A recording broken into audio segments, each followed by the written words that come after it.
Guys, আসসালামু আলাইকুম and welcome to ভূত আড্ডা। শুরু হয়ে গেল ভূত আড্ডার ঈদ স্পেশাল এপিসোড। বরাবরের মতোই সাথে আছি আমি ইমরান এইচ খান। আর শুরুতেই আপনাদের সবাইকে অগ্রিম ঈদের শুভেচ্ছা জানিয়ে শুরু করছি আজকের এপিসোডটি। সবাইকে অগ্রিম ঈদের শুভেচ্ছা। এই মুহূর্তে হয়তোবা অনেকেই বাড়ি যাওয়ার পরিকল্পনা করছেন রাতে যানজট কম থাকার কারণে, আবার অনেকে হয়তোবা এই মুহূর্তে গাড়িতে বসে আমাদের চ্যানেলের সাথে যুক্ত হয়েছেন। তো সবার জন্য দোয়া এবং ভালোবাসা রইল। এবারের ঈদটি যেন আপনাদের জন্য অনেক বেশি আনন্দময় হয়, এটাই দোয়া রইল। তো আর কথা বাড়াবো না, আজকের এপিসোডটি শুরু করে দেব। আর আজকে আপনাদের জন্য নিয়ে এসেছি পরপর 3টি ঘটনা।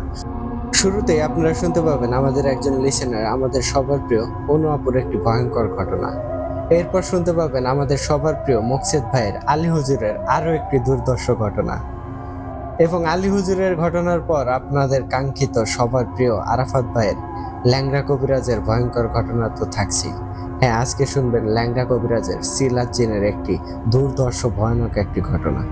আশা করি আজকের এপিসোডটি আপনাদের অসম্ভব রকম ভালো লাগবে। তো আর কথা বাড়াবো না, আজকে কোনো নিয়ম কানুন নেই, আজকে সরাসরি ঘটনায় প্রবেশ করব। শুরুতেই চলে যাব অনু আপুর ভয়েস ক্লিপে। তাহলে চলুন আর দেরি না করে শুনে আসি অনু আপুর অসাধারণ ঘটনাটি।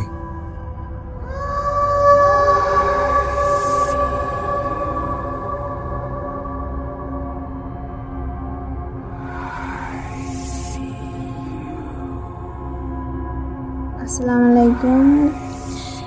ভূত আড্ডা সবাইকে অভিনন্দন। সবাই কেমন আছেন? ভালো আছেন? আমি সাইমা ইসলাম অনু আপনাদের মাঝে আরও নতুন একটা হিস্ট্রি নিয়ে আসলাম। তো আমি বেশি কথা বাড়াবো না, আমি মূল হিস্ট্রিতে যাব এখন। আমি একদিন বিকেলবেলা বই পড়তেছিলাম, তো তখন আমার বোনের মেয়ে শারমিন আসে আমার কাছে। আসার পর বলতেছে, আন্টি তোমার কাছে আমি আজকে একটা গল্প বলবো। গল্প বলতে ভুল হবে, এটা আমার কাকার সাথে ঘটা একটা অরিজিনাল বাস্তব ঘটনা, যেটা তোমার সাথে আজকে শেয়ার করবো। পরে আমি বললাম, আচ্ছা ঠিক আছে বলো। তো শারমিন বলতেছে যে, আন্টি আমার কাকা তো সরহদ্দি হাসপাতালে একটা চাকরি করে, সেটা তো তুমি জানো, লাশ পোস্টমর্টম করে, এই চাকরিটা করে। আমি বলছি হ্যাঁ। ওই দিন আমার কাকা একদিন এরকম গেছে হাসপাতালে, কিছু লাশ ছিল যেগুলো পোস্টমর্টম করতে হবে এর জন্য।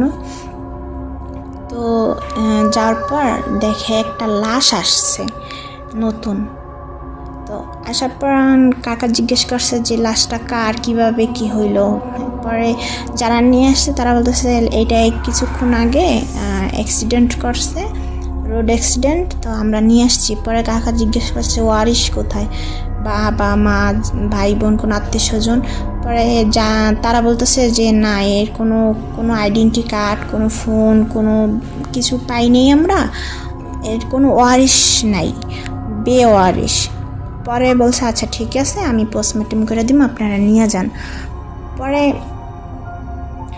যেখানে আর কি লাশগুলো রাখা হয়, লাশ রাখার যে ঘরটা, বড় এসির যে ঘরটা থাকে, ওইখানে নিয়ে গেছে। পরে আমার কাকা ওই লাশের ঘরের পাশেই দাঁড়াইয়া কার সাথে জানি ফোনে কথা বলতেছিল।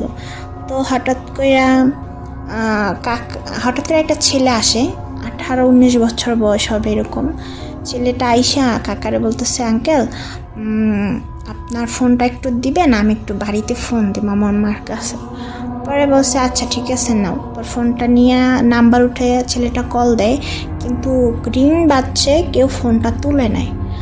পর না তোলায় ছেলেটা বলতেছে কাকারে যে, আঙ্কেল আপনি এই নাম্বারটা দিয়ে যদি কখনো আপনার নাম্বারে কল আসে, তাহলে আপনি বললেন যে রাকিব ফোন দিছিল, তাহলেই তারা চিনতে পারবে, আমার আম্মা বুঝতে পারবে যে আমি তারে কল দিছি।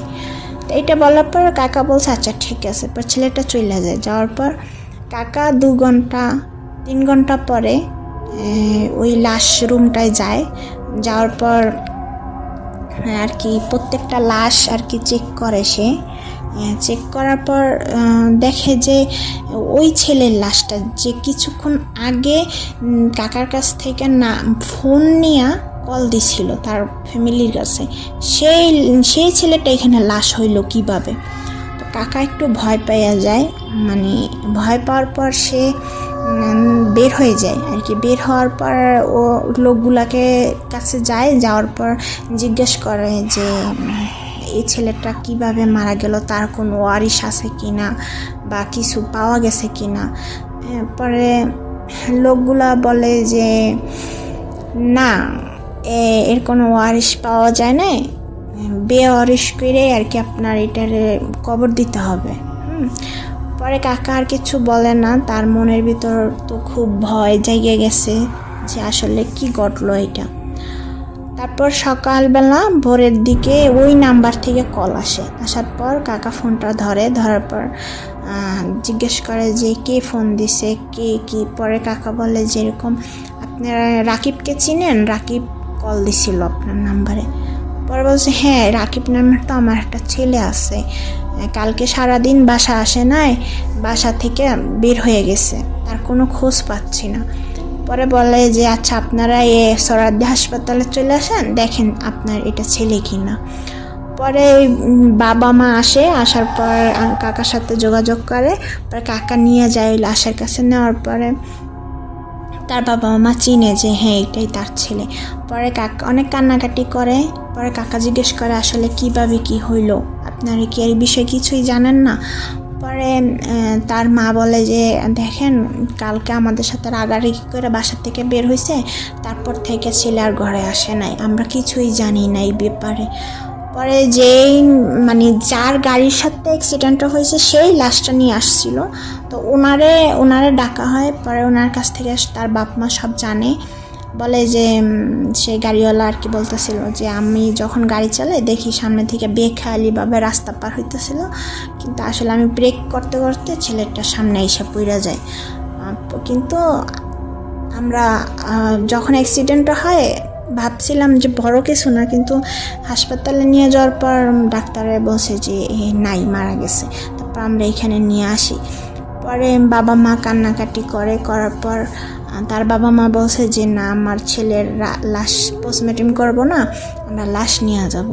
পরে নিয়ে যাওয়ার পরে কিন্তু কাকার সাথে যে রাত্রে ঘটনাটা ঘটে আর কি, ওই ছেলেটাই, যে ছেলেটা মারা যায় সেই ছেলেটাই আইসা কাকার কাছ থেকে ফোন নাম্বার দিয়া যায়, ঠিক আছে, নাম বইলা যায়। কাকারটা এটা নিয়ে খুব মানে টেনশনে ছিল, একটু ভয় ছিল।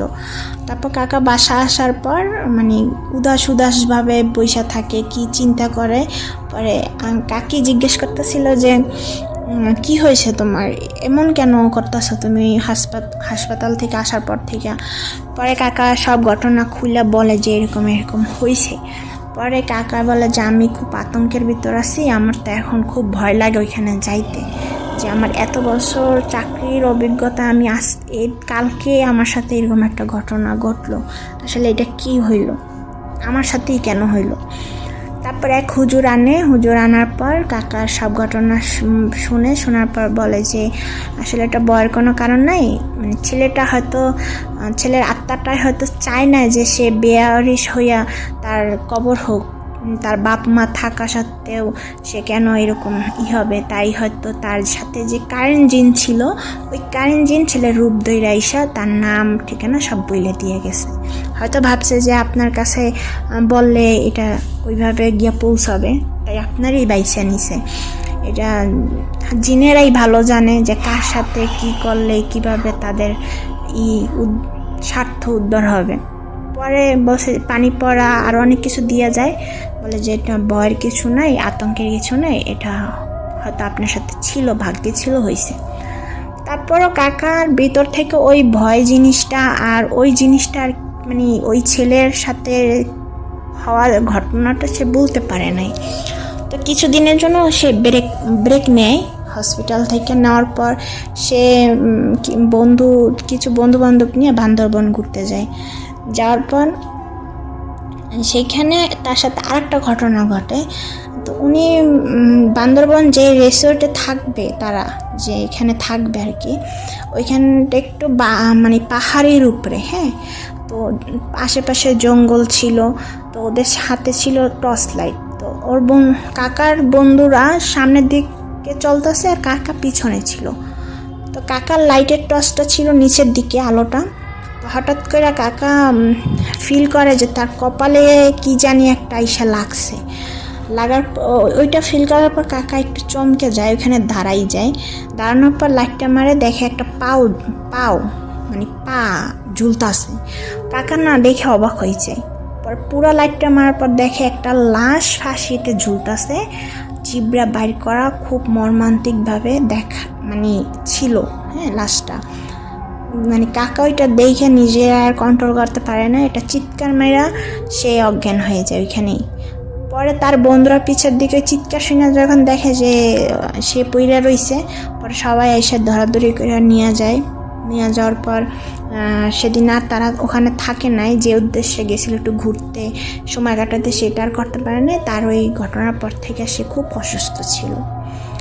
পরে তারে বাসায় নিয়ে আসে, বাসায় নিয়ে আসার পর একটু সুস্থ হওয়ার পর তারে আর কোনো স্টোরিজ কিন্তু দেখানো হয় নাই, কারণ ওই ঘটনা তারা কেউ শেয়ার করে নাই বাসায়, ঠিক আছে।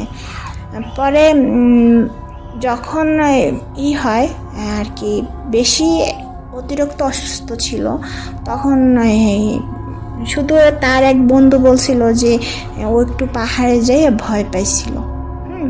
তো আমরা সবাই মানে ওরা সবাই বুঝছে যে ওই যে একটা ঘটনা হাসপাতালে ঘটছে, হয়তো ওইটার আতঙ্ক তার ভিতর থেকে এখনো যায় নাই, সেইটাই আর কি আমরা সবাই মিন করছে এরকমের একটা কিছু হবে। তারপর কাকা বলতেছে কি যে আমার তো এখানে ভালো লাগে না, আমি বিক্রমপুর মানে আমার বাড়িতে চলে যাবো, আমার এই কিছু খাবার মানে গুছাইয়া দাও যেগুলো নিয়ে আমি যাবো, বাড়িতে তো তেমন কেউ থাকে না, যাইতে যেতে রাত্র হবে, রাত্রে গিয়ে কি খাবে। কাকি সব কিছু রান্না বান্না করে দেওয়ার পর সবাই মানে বলছিল যে তার সাথে কেউ না কেউ একজন যাক, কাকি যাক বা তার বাচ্চারা যাক, কিন্তু সে কারোই নিতে রাজি হয় না। পরে যখন সে রওনা দেয়, যাওয়ার পর রাস্তার ভিতরে একটা সিএনজি দাঁড়া করে যাওয়ার জন্য, সেই সিএনজিতে ওঠার সিএনজির ভিতরে যে চালকটা ছিল সে তারে দেখে ভয় পেয়ে যায়। মানে তার অঙ্গি ভঙ্গি ছিল অন্য অদ্ভুত রকমের, তার চোখগুলো ছিল প্রচণ্ড লাল, সে একা একা কি জানি বিড় করে বলে, তারপর তার কথার আওয়াজটাও কেমন জানি ভারী হয়ে গেছিল। পরে সিএনজিলা বলে কি যে না আমি যাব না, এইটা বললে সে সিএনজিটা একটু পাশে নিয়ে দাঁড় করে, সিএনজিলা মানে লোকটা বের হইয়া তার দিকে লক্ষ্য করে যে সেই লোক মানে কাকার এমন কেন করে, তার কি প্রবলেম, সে কি সুস্থ স্বাভাবিক মানুষ নাকি তার কোনো প্রবলেম হইতেছে। পরে দেখে যে না, কাকার অবস্থা একটু একটু করে আরও খারাপ হইতেছে, মানে তার অঙ্গি ভঙ্গিগুলো আরও বেশি করে খারাপ হইতেছে। পরে সিএনজিওয়ালা তারে ডাক দিয়ে বলে যে আপনার বাসা কোথায়। যখন কাকা তার বাসার ঠিকানা ঠিকঠাকভাবেই বলতে পারছে, বলার পর ওই সিএনজি তার বাসার সামনে এনে রাখার পর সে বাসা থেকে মানে সিএনজি থেকে বের হয়ে একদম সোজা বাসায় চলে যায়। বাসায় গিয়ে সে তার হাতে যা ব্যাগ ছিল যা ছিল সব কিছু ফিক্কা মাইরা ফালাই দিয়ে বাথরুমের ভিতর ঢুকে যায়। এখন আর বাথরুম থেকে বাইরে না। 2 মিনিট পর সবাই একটা শব্দ পায়, বাথরুমের ভিতর কি যেন একটা পড়ে গেছে। তারপর তো সবাই বাথরুমের দরজা নক করে, খুলে না, ভিতর থেকে কোনো আওয়াজ আর আসে না। পরে বাথরুমের দরজা ভাঙিয়া ঢুকার পর দেখে যে কাকা পইরা আছে। তো সবাই যখন কাকারে ধরতে যাবে, তখন যেইখানেই ধরে তার মনে হয় যেন তার হাড্ডিগুলো মোটর করে মানে ভাঙ্গে যেরকম ওরকম শব্দ হইতেছে। মানে হাত পাও এমন হয়ে গেছে, মানে প্রত্যেকটা তার গিরায় তার আড্ডিগুড্ডি সব মানে টুকরা করা, এরকম ধরার মতন কোনো সিস্টেম নেই।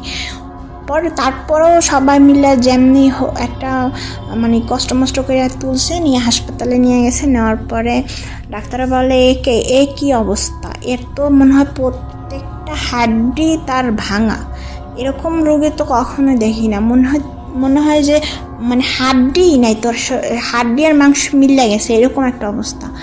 পর ডাক্তারে চেক করার পর বলে যে তো বাইচে নেই, সে তো মারা গেছে। পরে আমরা সবাই নিয়ে আসার পর তারে কবর দেওয়া হয়। কবর টবর দেওয়ার পর তার যে বন্ধুরা তার সাথে ছিল তারাও আসছিল। তারা আসার পর তার এক বন্ধু পরে যাইয়া ওই ঘটনাটা বলে যে সে কি দেখছিল ওদিনকে, কি দেখে ভয় পাইছিল। তখন সে বলে যে এরকম আমরা দেখছি যে এরকম একটা লাশ, ভয়ঙ্কর একটা লাশ ঝুলে আছে হাওয়ার উপরে। হ্যাঁ, গলায় ফাঁসি দিয়ে হাওয়ার উপরে ঝুলে আছে, কোনো গাছ নাই, কোনো কিছু না, হাওয়ার উপরে ঝুলে আসছিল, জিব্রা বাইর করা, খুব ভয়ঙ্কর রকম বিচ্ছিরি দেখতে। তো ওইটা দেখে সে খুব ভয় পেয়ে যায়, আর তারপর থেকে এই ঘটনা ঘটে। তো সবাই তখন বলে যে আগে কেন বলেন না, তাহলে ভালো কোনো কবিরাজের কাছে নিয়ে যাইতাম বা করতাম। হ্যাঁ, তখন তার বললে কোনো লাভ নাই, যা হবার তো তখন হয়ে গেছে, তার নসিবে মৃত্যুই ছিল এরকম। আমার এই ছিল ঘটনা, আমার কাকার সাথে ঘটা একটা ঘটনা। তো আপনাদের যদি সবার ভালো লাগিয়ে থাকে এই হিস্টোরিটা, তাহলে লাইক কমেন্ট করবেন, কমেন্ট করে জানাবেন, শেয়ার করবেন, আর সবসময় ভূত আড্ডার সাথে থাকবেন।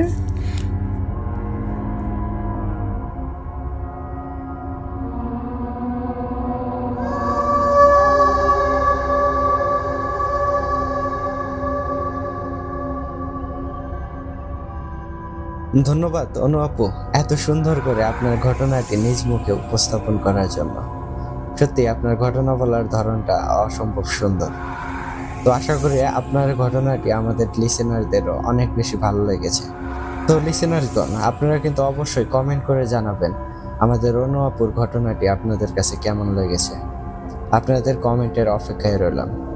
তো অনু আপু, আপনাকেও ঈদের শুভেচ্ছা, অগ্রিম ঈদ মোবারক। তো আর কথা বাড়াবো না, এখন সরাসরি চলে যাব আমাদের কাঙ্ক্ষিত মকসেদ ভাইয়ের আলী হুজুরের ঘটনায়। চলুন শুনে আসি আলী হুজুরের ভয়ঙ্কর একটি ঘটনা।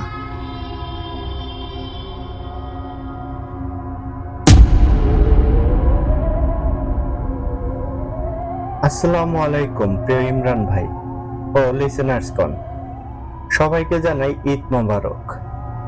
দোয়া করি অনেক সুন্দর হোক সবার এই ঈদের দিনগুলো। আশা করি আপনারা সবাই অনেক ভালো আছেন। আমি মকসেদ হাসান, বাসা নেত্রকোনা, সাতপাই রেল ক্রসিং। আজ আপনাদের মাঝে আবারও নিয়ে আসলাম আলী হুজুরের আরো একটি ভয়ঙ্কর ঘটনা। আশা করি আজকের ঘটনাটা সবার অনেক বেশি ভালো লাগবে। প্রিয় লিসেনার্স, আপনাদের কাছে একটাই রিকোয়েস্ট থাকবে, আমরা এত কষ্ট করে আপনাদের জন্য ঘটনা লিখি, আপনাদের যদি আমাদের ঘটনাগুলো ভালো লাগে তাহলে অবশ্যই কমেন্ট করে জানাবেন, আর যদি ভালো নাও লাগে সেটাও কমেন্ট করে জানাবেন। আপনাদের এক একটা কমেন্ট আমাদেরকে নতুন ঘটনা লেখার অনুপ্রেরণা যোগায়। তাহলে আর কথা না বাড়িয়ে সরাসরি ঘটনায় চলে যাই। ঘটনাটা আমি আলী হুজুরের মতো করেই বলছি। বলছেন আলী হুজুর। একদিন সকালে আমি মাদ্রাসায় পড়াচ্ছিলাম। হঠাৎ করে একটা মধ্যবয়সের পুরুষ মাদ্রাসার বাহির থেকে জোরে জোরে আমার নাম ধরে ডাকতে থাকে, আলী হুজুর, আলী হুজুর, আপনি কি মাদ্রাসায় আছেন? দুইবার ডাক শোনার পর আমি উত্তর দিলাম, কে বাহিরে? তখন বাহির থেকে উত্তর আসলো, আমার একটু আলী হুজুরকে দরকার, আমি অনেক বিপদে পড়ে এখানে ওনার কাছে এসেছি। আমার নাম আজাদ মিয়া, দয়া করে একটু আলী হুজুরকে ডেকে দেবেন। তখন আলী হুজুর বলল, আপনি মাদ্রাসার ভেতরে আসেন। তখন আজাদ মিয়া মাদ্রাসার ভেতরে আসলো আর আবারও বলতে লাগলো, আলী হুজুর কি মাদ্রাসায় নেই? তখন আলী হুজুর বলল, আমি আলী হুজুর। কি হয়েছে আপনার? আপনাকে এমন বিচলিত লাগছে কেন? তখন আজাদ মিয়া দৌড়ে এসে আলী হুজুরের পায়ে পড়ে গেল আর কান্না করতে লাগলো। বলতে থাকলো, হুজুর, আমার পরিবারকে রক্ষা করেন। তখন আলী হুজুর বলল, আরে এটা আপনি কি করছেন? পা ছাড়েন, কি সমস্যা সেটা খুলে বলেন। আর বিপদ থেকে রক্ষা করার মালিক আমি না, বিপদ থেকে রক্ষা করার মালিক একমাত্র আল্লাহ, আমি তো মাত্র উসিলা।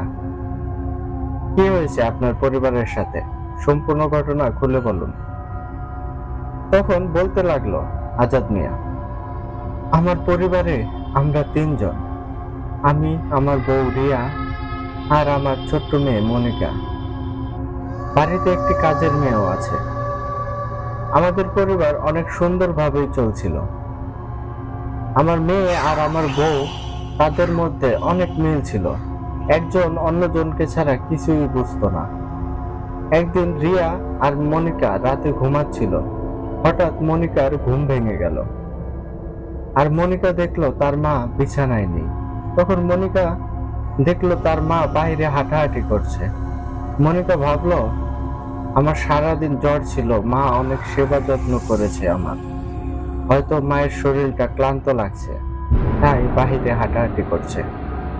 কিন্তু মনিকা একটু অদ্ভুত বিষয় লক্ষ্য করলো। তার মায়ের পাশে একটা ছায়া ছিল।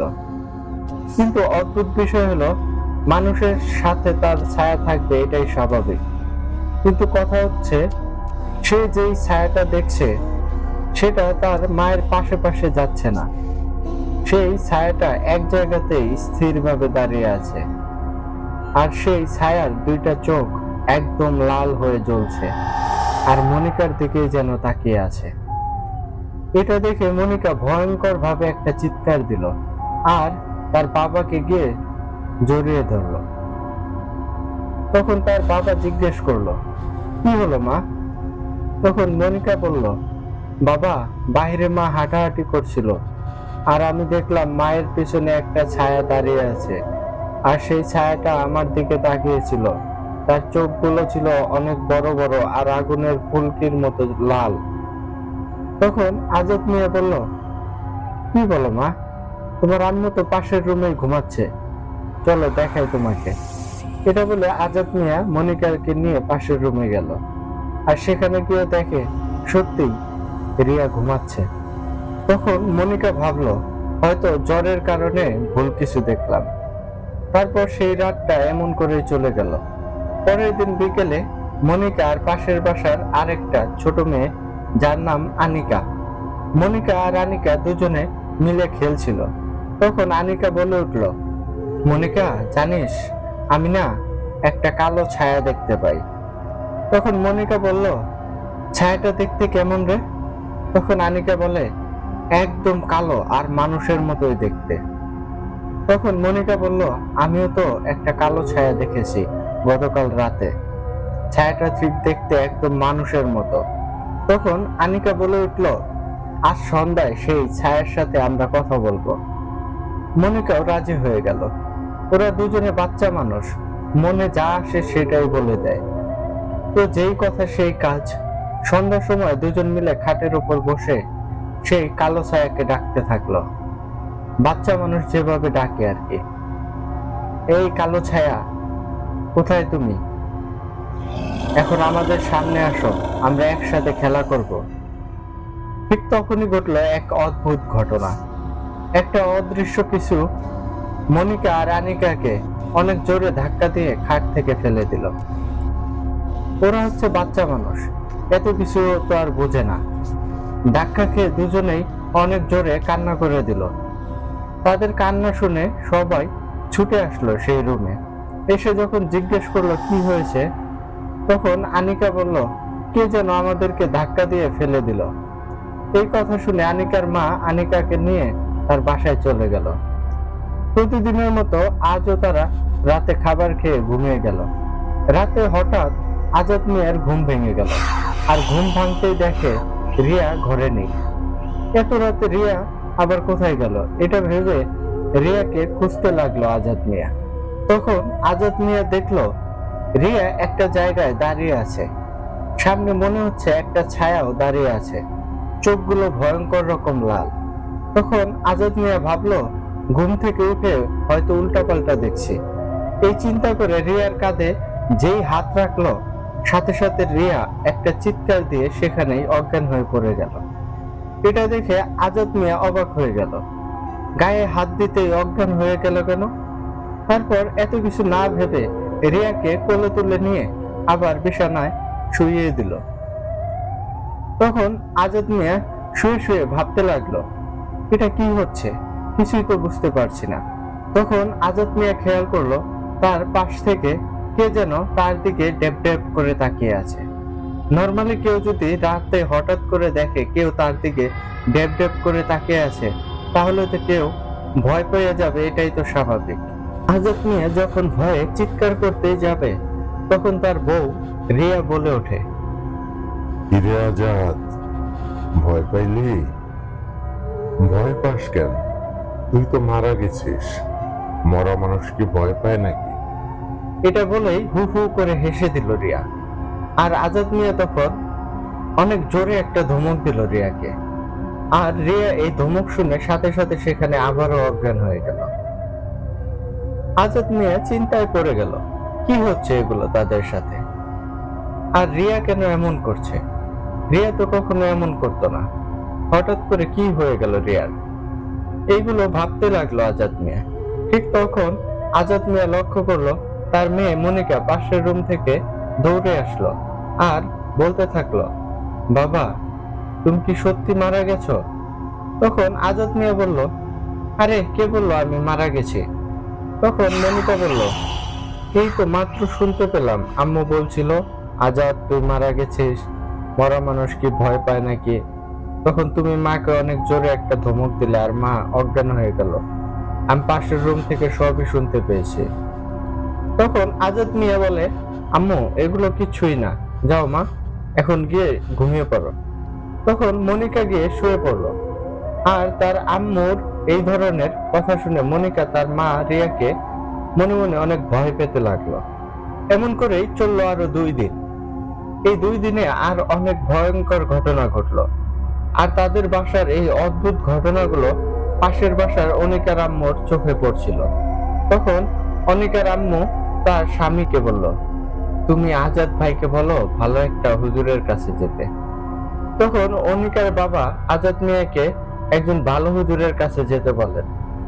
অনিকার বাবার কথা মতো আজাদ মিয়া একটা হুজুরের সাথে দেখা করেন।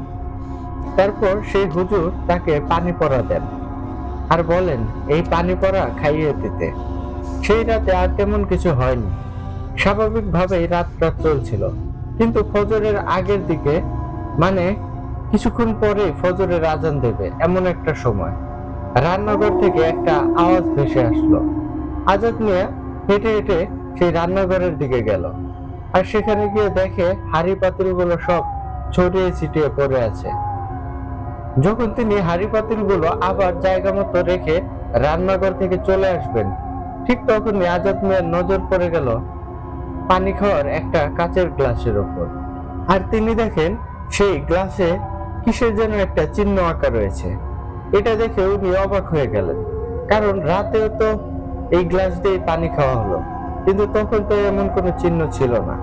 আজাদ মিয়া আর দেরি না করে সেই গ্লাসটা হাতে নিয়ে রাতেই চলে গেলেন হুজুরের বাসায় আর হুজুরকে গিয়ে গ্লাসটা দিলেন।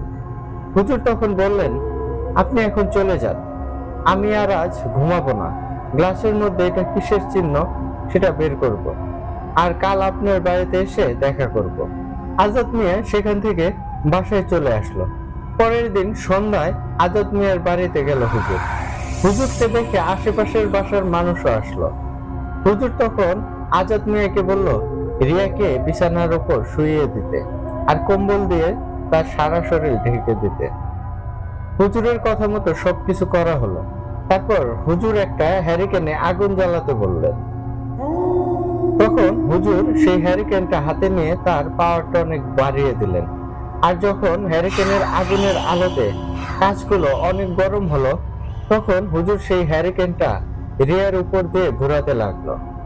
আর তখন রিয়া সেই হ্যারিকেনটা চাপ দিয়ে ধরে ফেললো। এক হাতে হ্যারিকেন আর অন্য হাত দিয়ে হুজুরের গলা চাপ দিয়ে ধরলো রিয়া।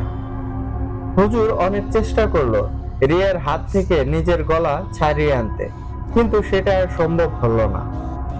হুজুর যখন অনুভব করলো এখন আর নিঃশ্বাস বন্ধ হয়ে যাবে, ঠিক তখন আর উপায় না পেয়ে একটা চিৎকার দিলেন।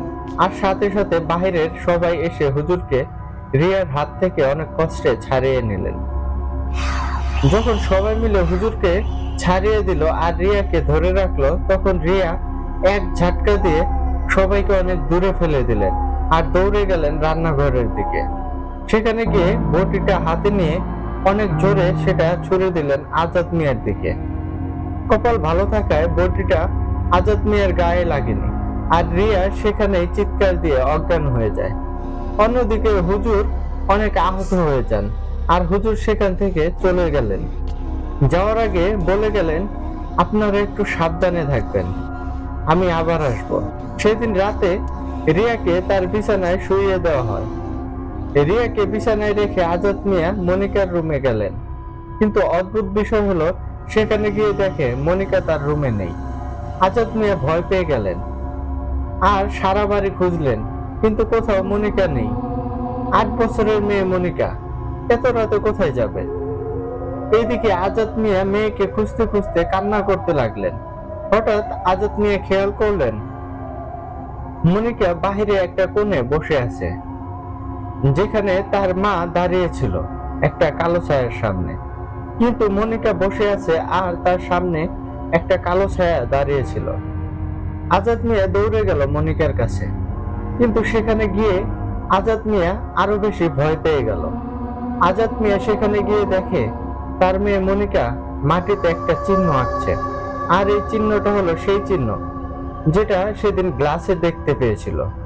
এটা দেখে তো আজাদ মিয়া আরো বেশি ভয় পেয়ে গেল আর ভাবতে লাগলো, এখন কি তাহলে আমার মেয়ের সাথেও কিছু হতে যাচ্ছে? এটা ভেবে আজাদ মিয়া তার মেয়েকে ঘরে নিয়ে গেলেন আর বিছানায় শুইয়ে দিলেন। আজাদ মিয়া আর সারা রাত ঘুমাতে পারলেন না।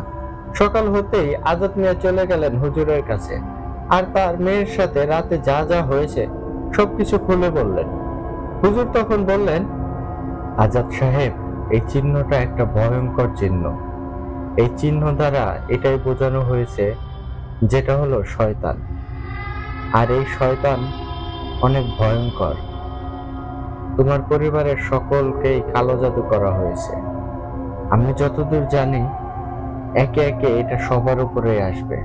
তখন আজাদ মিয়া বলল, হুজুর, এই বিপদ থেকে কি করে রক্ষা পাবো?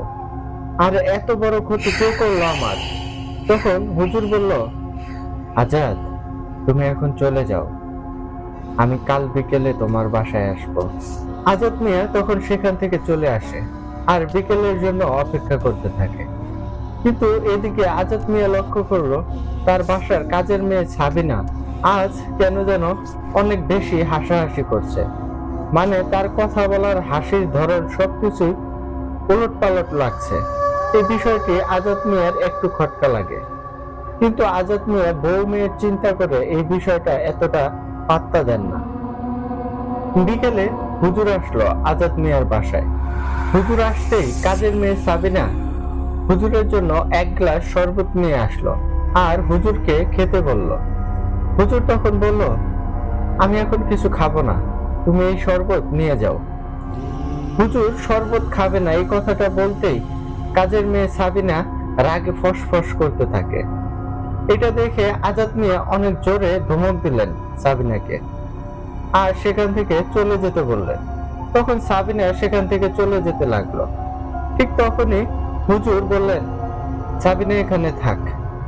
এটা বলে হুজুর তার পকেট থেকে কিছু খেজুর বের করলেন। একটা খেজুর সাবিনাকে আর 2টা খেজুর আজাদ মিয়ার বউ আর মেয়েকে দিলেন।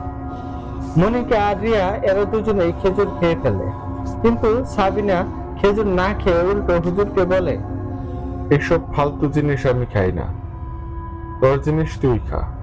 এটা বলে খেজুরটা ফেলে দিল। হুজুরের আগে কিছুটা সন্দেহ হয়েছিল সাবিনাকে, এখন সেই সন্দেহটা যেন বাস্তবে পরিণত হতে লাগলো। তখন হুজুর আজাদ মিয়াকে বলল, আজাদ, তোমার এই কাজের মেয়েকেও মনে হয় কালো জাদু করা হয়েছে। তখন আজাদ বলে, কি বলেন হুজুর, এই কাজের মেয়েকে আবার কে কালো জাদু করবে? তখন হুজুর বলল, সেটা তো এখন বলতে পারছি না, তবে আমার মনে হচ্ছে। আজাদ, তুমি একটা কাজ করো। এটা বলে হুজুর 1 গ্লাস পানি হাতে নিল আর এই পানি 3 জনকে খাওয়াতে বলল। আজাদ মিয়া হুজুরের কথা মতো 3 জনকে পানি খাওয়ালো আর সাথে সাথে 3 জন একসাথে বমি করতে লাগলো আর বোমের সাথে সাথে বেরিয়ে আসলো কিছু চুল আর ছোট মাংসের টুকরো। তিনজনেরই একই অবস্থা। হুজুর বললেন, আজাদ আপাতত বিপদ মুক্ত, ইনশাল্লাহ আর কোনো সমস্যা হবে না। এটা বলে হুজুর চলে গেলেন। হুজুরের কথা মতো ভালোই চলছিল। এমন করে প্রায় 5 দিন চলে গেল কোনো সমস্যা ছাড়াই। কিন্তু 6 দিনের মাথায় মনিকার সাথে শুরু হলো আবার নতুন ঘটনা। মনিকা খাটে বসে বই পড়ছিল। হঠাৎ মনিকাকে অনেক জোরে অদৃশ্য কেউ ধাক্কা দিয়ে খাট থেকে ফেলে দিল, আর মনিকা অনেক জোরে কান্না করতে লাগলো। মনিকার কান্না শুনে আজাদ মিয়া আর রিয়া দুজনেই দৌড়ে আসলো মনিকার রুমে। এসে দেখলো মনিকা অজ্ঞান হয়ে পড়ে আছে আর তার নাক দিয়ে রক্ত ঝরছে। তখন আজাদ মিয়ার মনে আবারও ভয় ঢুকে গেল। কোন রকমে সেই রাতটা পার করলো।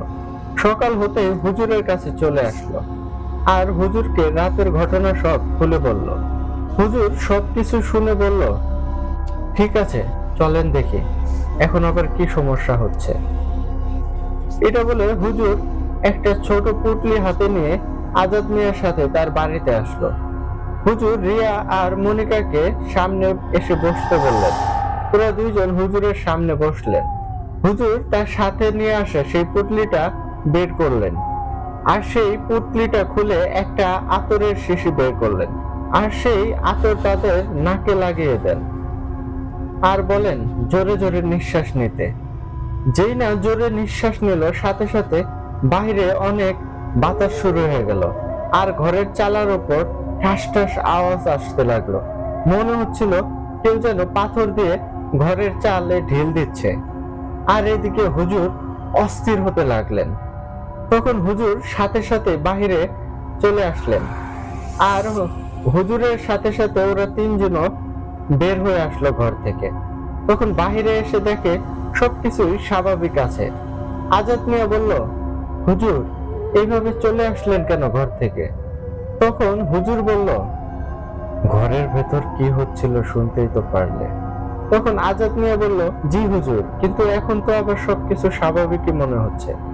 তখন হুজুর বলল, আর 1 মিনিট ঘরের ভেতর থাকলে কেউ বাঁচতে পারতাম না। এটা বলে সেই হুজুর আমাকে একটা ঠিকানা দিল, আর সেই ঠিকানা হলো আপনার ঠিকানা। এতক্ষণ এই সকল ঘটনা আলী হুজুরকে বলছিলেন আজাদ মিয়া। আজাদ মিয়ার মুখে সব ঘটনা শুনে আলী হুজুর বলল, সব তো শুনলাম, আপনি আজ বাসায় চলে যান, আর আপনাকে যিনি আমার ঠিকানা দিয়েছেন ওনাকেও আমি চিনি।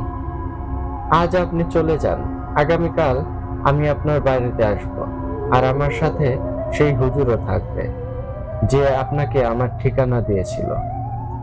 আলী হুজুরের মুখে এই কথা শুনে আজাদ মিয়া একটু শান্তি ফিরে পায় আর সালাম দিয়ে সেখান থেকে চলে আসে। পরের দিন বিকেলে আলী হুজুর আর সেই মসজিদের ইমাম দুইজন মিলে আজাদ মিয়ার বাড়িতে চলে গেল। আজাদ মিয়া আলী হুজুরকে দেখে অনেক খুশি হলো। তখন আলী হুজুর বলল, আমাকে একটা আলাদা রুম দিতে হবে, আর কিছু জিনিস লাগবে, আপনি এই জিনিসগুলো আমাকে এখনই এনে দিন। তখন আজাদ মিয়া বলল, কি কি জিনিস লাগবে? আলী হুজুর তখন বলল, আমাকে একটা নতুন আয়না এনে দিন, আর সেই আয়নায় যেন কেউ মুখ না দেখে, আর আয়নাটা অবশ্যই এক দামে কিনতে হবে, কোনো দামাদামি করা যাবে না। দোকানদার যেই দাম বলবে সেই দাম দিয়ে কিনতে হবে, আর আয়নার পেছনে ময়দা লাগিয়ে পরিপূর্ণ করে দিন, আর কিছু মোমবাতি কিনে আনবেন। আজাদ মিয়া চলে গেলেন বাজারে, এই সমস্ত জিনিস কিনে আনলেন। আলী হুজুর আর সেই ইমাম দুইজন মিলে চলে গেলেন পাশের রুমে, আর রুমে গিয়ে আলী হুজুর তার নিজের চোখে একটা কালো কাপড় বেঁধে নিলেন, আর ইমাম সাহেবকেও বললেন একটা কালো কাপড় বেঁধে নিতে। আর আলী হুজুর তসবিটা হাতে নিয়ে পকেট থেকে পবিত্র পানির বোতলটা বের করে নিল, আর অন্যদিকে ইমাম সাহেবকে বলল সূরা পাঠ করতে। আলী হুজুর আরো বলল, যখন আমি থামতে বলবো তখনই থামবেন, তার আগে কিন্তু থামবেন না। ইমাম সাহেব আলী হুজুরের কথা মতো সূরা পড়া শুরু করলেন, আর আলী হুজুর সেই পবিত্র পানি আয়নার মাঝে ছিটাতে লাগলো। 5 মিনিট যাওয়ার পর সেই আয়নাটা অনেক জোরে আওয়াজ করে ভেঙে গেল। আয়না ভাঙার আওয়াজ পেয়ে আলী হুজুর আর ইমাম সাহেব দুজনেই চোখ থেকে কালো কাপড় সরিয়ে নিলেন, আর আয়নার পেছনে যে ময়দাগুলো লাগিয়েছিল সেই ময়দার উপর একটা চিহ্ন আঁকা দেখলেন।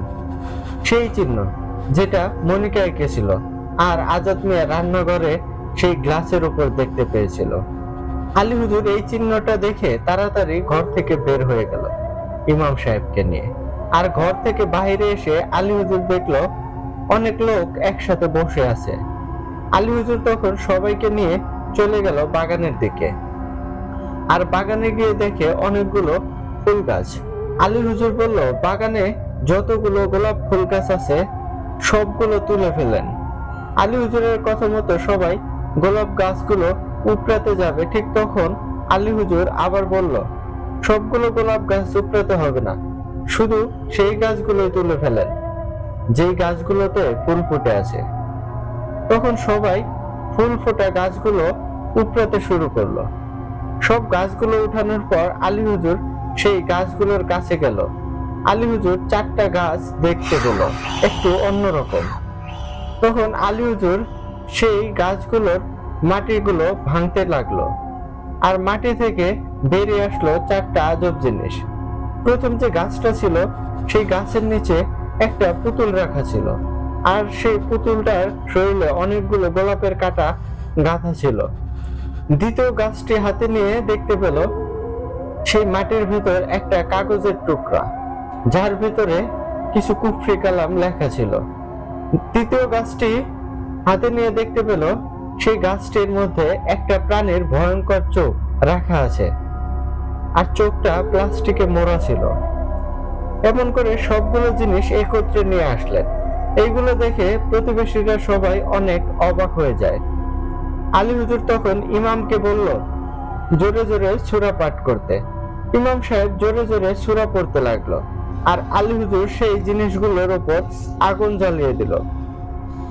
যেই না আগুন জ্বালানো হলো, সাথে সাথে চারিদিকে ঝড় বাতাস শুরু হয়ে গেল। সবাই এই দৃশ্যটা দেখছিল। হঠাৎ করে সবাই খেয়াল করলো রিয়া তার মেয়ে মনিকাকে চুলে ধরে টেনে টেনে কোথায় যেন নিয়ে যাচ্ছে, আর অন্যদিকে কাজের মেয়ে সাবিনা একটা চাকু হাতে নিয়ে নিজের হাত নিজেই কাটতে লাগছে। এই দৃশ্য দেখে সেখানে উপস্থিত থাকা সবাই তো অনেক অবাক হয়ে গেল, এই বাড়িতে এটা কি হচ্ছে। আলী হুজুর তখন ইমাম সাহেবকে বলল, আপনি গিয়ে সাবিনাকে আটকান, নয়তো সে নিজের অনেক বড় ক্ষতি করে ফেলবে ছুরির আঘাত করে। আর অন্যদিকে উপস্থিত থাকা মানুষদের ডাক দিয়ে বলল রিয়া আর মনিকাকে আটকাতে। তো প্রতিবেশীরা সবাই মিলে তাদের ধরে আনলো। আলী হুজুর একটা বড় বৃত্ত আঁকলো, আর সেই বৃত্তে 3 জনকে বসিয়ে দিল। তারপর আরো 2টা বৃত্ত আঁকলো, সেই বৃত্তে আলী হুজুর আর ইমাম সাহেব বসে পড়ল। শুরু হয়ে গেল রুকাইয়া। আলী হুজুর ইমাম সাহেবকে বলল, আপনি সূরা পাঠ করতেই থাকবেন, আমি যতক্ষণ না থামতে বলবো ঠিক ততক্ষণ আপনি পড়তেই থাকবেন, কোনোভাবেই থামবেন না। ইমাম সাহেব বলল, ঠিক আছে। এই বলে সূরা পাঠ করা শুরু করে দিল। আলী হুজুর তখন আজাদ মিয়াকে বলল, আজাদ, আপনি আমার সামনে আসেন। তখন আজাদ মিয়া আলী হুজুরের সামনে আসলো। আলী হুজুর তখন আরেকটা বৃত্ত আঁকলো, আর আজাদ মিয়াকে সেই বৃত্তে বসতে বলল। তখন আজাদ মিয়া জিজ্ঞেস করলো, হুজুর, আমাকে কেন এখানে বসিয়ে রেখেছেন? তখন আলী হুজুর বলল, আজাদ, এই 3 জনকে কন্ট্রোল করা অনেক কষ্টকর হয়ে যাচ্ছে, এর জন্য তোমার শরীরে আমার বন্ধু জিন বাদশাকে হাজির করব। তখন আজাদ মিয়া কিছুটা ভয় পেয়ে গেল, তারপরেও বলল, আচ্ছা ঠিক আছে হুজুর। তখন আলী হুজুর আজাদ মিয়ার উপর পবিত্র পানি ছিটিয়ে দিল, আর হাতের তসবিতে সূরা পড়ে 2টা ফু দিল। সাথে সাথে চারিদিকে ঝড় বাতাস শুরু হয়ে গেল। মনে হচ্ছিল গাছগুলো এখনই উড়িয়ে নিয়ে যাবে, এতটাই বাতাস শুরু হয়ে গেল। হঠাৎ করেই আজাদ মিয়া কাঁপতে শুরু করে দিলেন, আর সেই জায়গাটা সুন্দর একটা আতরের ঘ্রাণে ভরে গেল। তখন আলী হুজুর খেয়াল করলো কাজের মেয়ে সাবিনা শূন্যে ভাসতে লাগছে। তখন আজাদ মিয়ার ভেতর প্রবেশ করা বাদশা জিন বলে উঠল, মারজান, তুই? মারজান হচ্ছে সেই জিন যে অনেক বেশি চালাক, চতুর আর শক্তিশালী। বাদশা জিন বলল, তুই তাহলে এত কিছু ঘটিয়েছিস, আজ তোকে কে বাঁচাবে? বাদশা জিনের এই কথা শুনে মনিকা, রিয়া আর কাজের মেয়ে তিনজনই হু হু করে হাসতে লাগলো। আলী হুজুর তখন বলল, আচ্ছা মারজান, তুই কেন এদের ক্ষতি করছিস? সবকিছু বিস্তারিত ভাবে খুলে বল। তখন মারজান জিন বলতে লাগলো, এই যে সাবিনাকে দেখছিস, এই সাবিনা হলো আমার বউ। আমি মানুষ রূপে এই সাবিনাকে বিয়ে করেছিলাম, আর বিয়ের কয়েক মাস পর আমি সাবিনার মাথায় আঘাত করে সাবিনাকে ছেড়ে সেখান থেকে চলে আসি। কিছুদিন পর সাবিনার সন্তান হয়, আর আমি আবার সেই সন্তানের ওপর গিয়ে আসর করি। তারপর সাবিনার সন্তানকে আমার সাথে করে নিয়ে চলে যাই, আর সাবিনাকে প্রতিনিয়ত স্বপ্ন দেখাই সে যদি তার সন্তানকে ফিরে পেতে চায় তাহলে আমাকে ছোট বাচ্চা এনে দিতে হবে, আর সেই বাচ্চাদের বলি দিয়ে রক্ত পান করে আমি হয়ে যাই আরো অনেক বেশি শক্তিশালী জিন।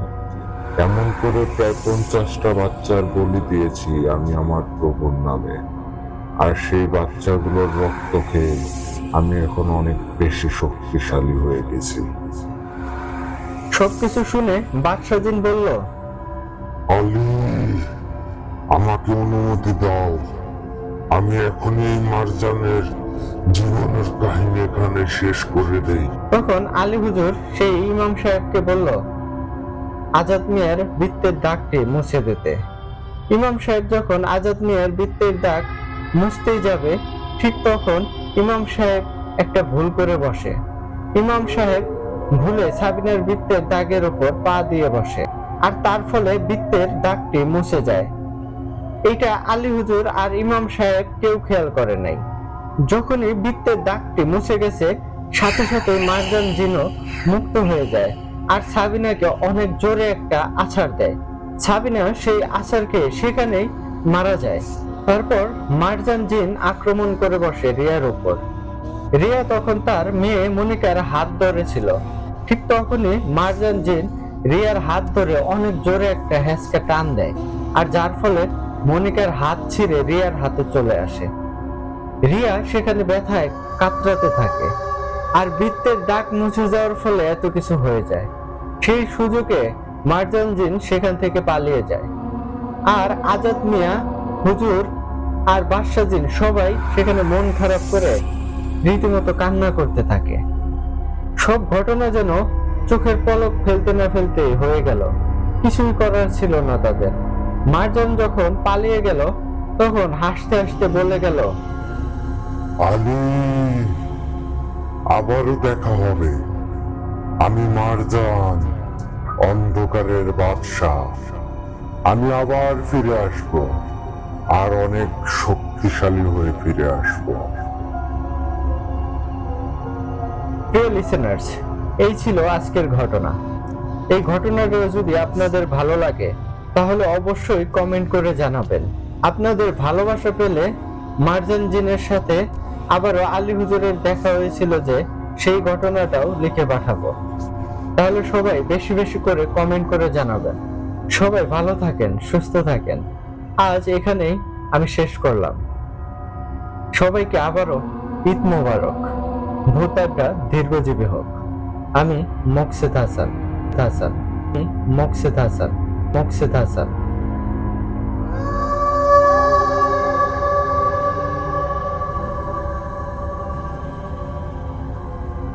ধন্যবাদ মকসেদ ভাই, এত সুন্দর একটি ঘটনা আমাদেরকে লিখে পাঠানোর জন্য। আলী হুজুর মানেই যে বিশেষ কিছু, আলী হুজুর মানেই যে ভয়ঙ্কর ভিন্ন কিছু, সেটা আবারও কিন্তু বরাবরের মতো আপনি প্রমাণ করে দিলেন। ধন্যবাদ ভাই, এত সুন্দর করে আমাদেরকে ঘটনা লিখে পাঠানোর জন্য, আমাদেরকে এইভাবে বিনোদন দেওয়ার জন্য। আশা করি আপনার ঘটনাটি আমাদের শ্রোতা বন্ধুদেরও অসম্ভব রকম ভালো লেগেছে। বন্ধুগণ, আপনারা কিন্তু অবশ্যই জানাবেন মকসেদ ভাইয়ের ঘটনাটি আপনাদের কেমন লেগেছে। তো আর কথা বাড়াবো না, এখন সরাসরি চলে যাব আমাদের কাঙ্ক্ষিত আরাফাত ভাইয়ের ল্যাংড়া কবিরাজের সিলাত জিনের ঘটনায়। চলুন শুনে আসি অসাধারণ সেই ঘটনাটি।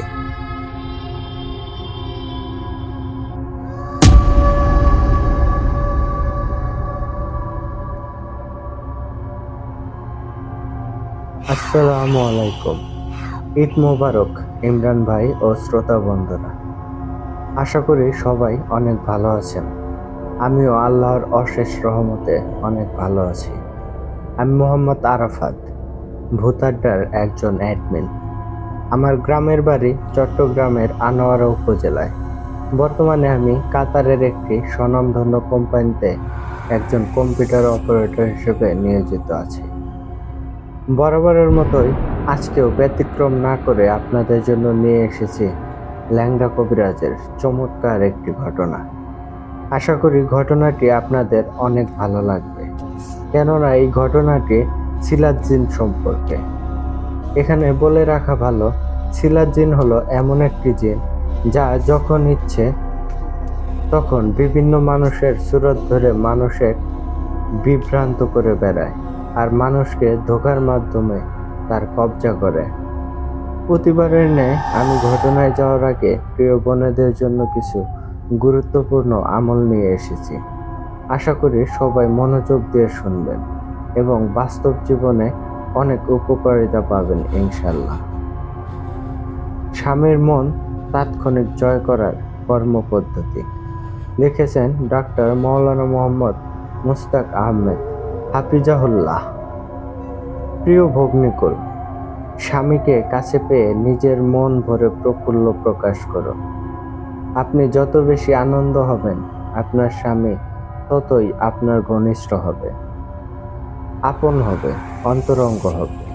মনে রাখবেন, হাসি, কান্না, দুঃখ, বেদনা সব হলো সংক্রামক। এক আনন্দই আর এক আনন্দ সৃষ্টি করে। টাকা পয়সা, সোনা গহনা এগুলি একান্তই ভোগ সামগ্রী যা প্রধানত খায়েশকে জয় করে, মনের নিষ্কলঙ্ক আনন্দ সৃষ্টি করতে পারে না। ধরুন কোনো সন্তান অসচ্ছল, মাকে এক পয়সাও দেওয়ার ক্ষমতা নেই, কিংবা কোনো মা নিজ সন্তানকে একটু যত্ন করার সঙ্গতি নেই, কিন্তু আনন্দ প্রকাশ করে যাচ্ছে প্রাণ খুলে। তাতেই দুজনের কি মায়ের সম্পর্ক! সুবহানাল্লাহ। এই আনন্দ বিনা পয়সায় কেনা যায়, তবুও লোকেরা কেন যে বোঝে না। আহ, কত দুর্ভাগ্য! প্রিয় ভগ্নিকুল, স্বামীর চোখে পড়া মাত্রই আপনি চোখ নিচু করে বিনয়ের হালকা হাসি দিন আর সম্মানসূচক শব্দে কথা বলুন। স্বামীর প্রতি স্ত্রীর বিনয় এক মহাশক্তি সম্পন্ন কর্মকৌশল। আপনি যত বিনয় হবেন, আপনার স্বামী আপনার তত কাছে থাকবে। এখানেও কোনো পয়সা খরচ হয় না, কৌশল শেখা মাত্র। এই যোগ্যতা ছেলেদের কম দেওয়া হয়েছে, জন্মগতভাবেই মেয়েদের বেশি দেওয়া হয়েছে। সারা দুনিয়ার সকল আবাসিক হোটেলে মেয়েরা এই যোগ্যতার কারণেই বিমান বা আবাসিক হোটেলের নেতৃত্ব পরিচালনা করেছে। প্রশ্ন: আমি এভাবে কথা বলতে পারি না। জবাব: আপনি কৌশল করুন। কৌশল হলো নিজের মনকে তৈয়ার করা। মনকে বলুন, আমার স্বামী সে যাই হোক, আমার কাছে আল্লাহ ও আমার আল্লাহর রাসূলের পরে তিনি শ্রেষ্ঠ ব্যক্তি। আমার স্বামী আমার কাছে সর্বোচ্চ সম্মানের অধিকারী, তিনি আমার একান্ত নিকটতম অভিভাবক। এ কথা আপনার মনের ভিতর সুন্দরভাবে বসাতে সক্ষম হলে অটোমেটিক আপনার মুখের ভাষা ও আচরণ সবকিছু নিখুঁতভাবে তৈয়ার হয়ে যাবে।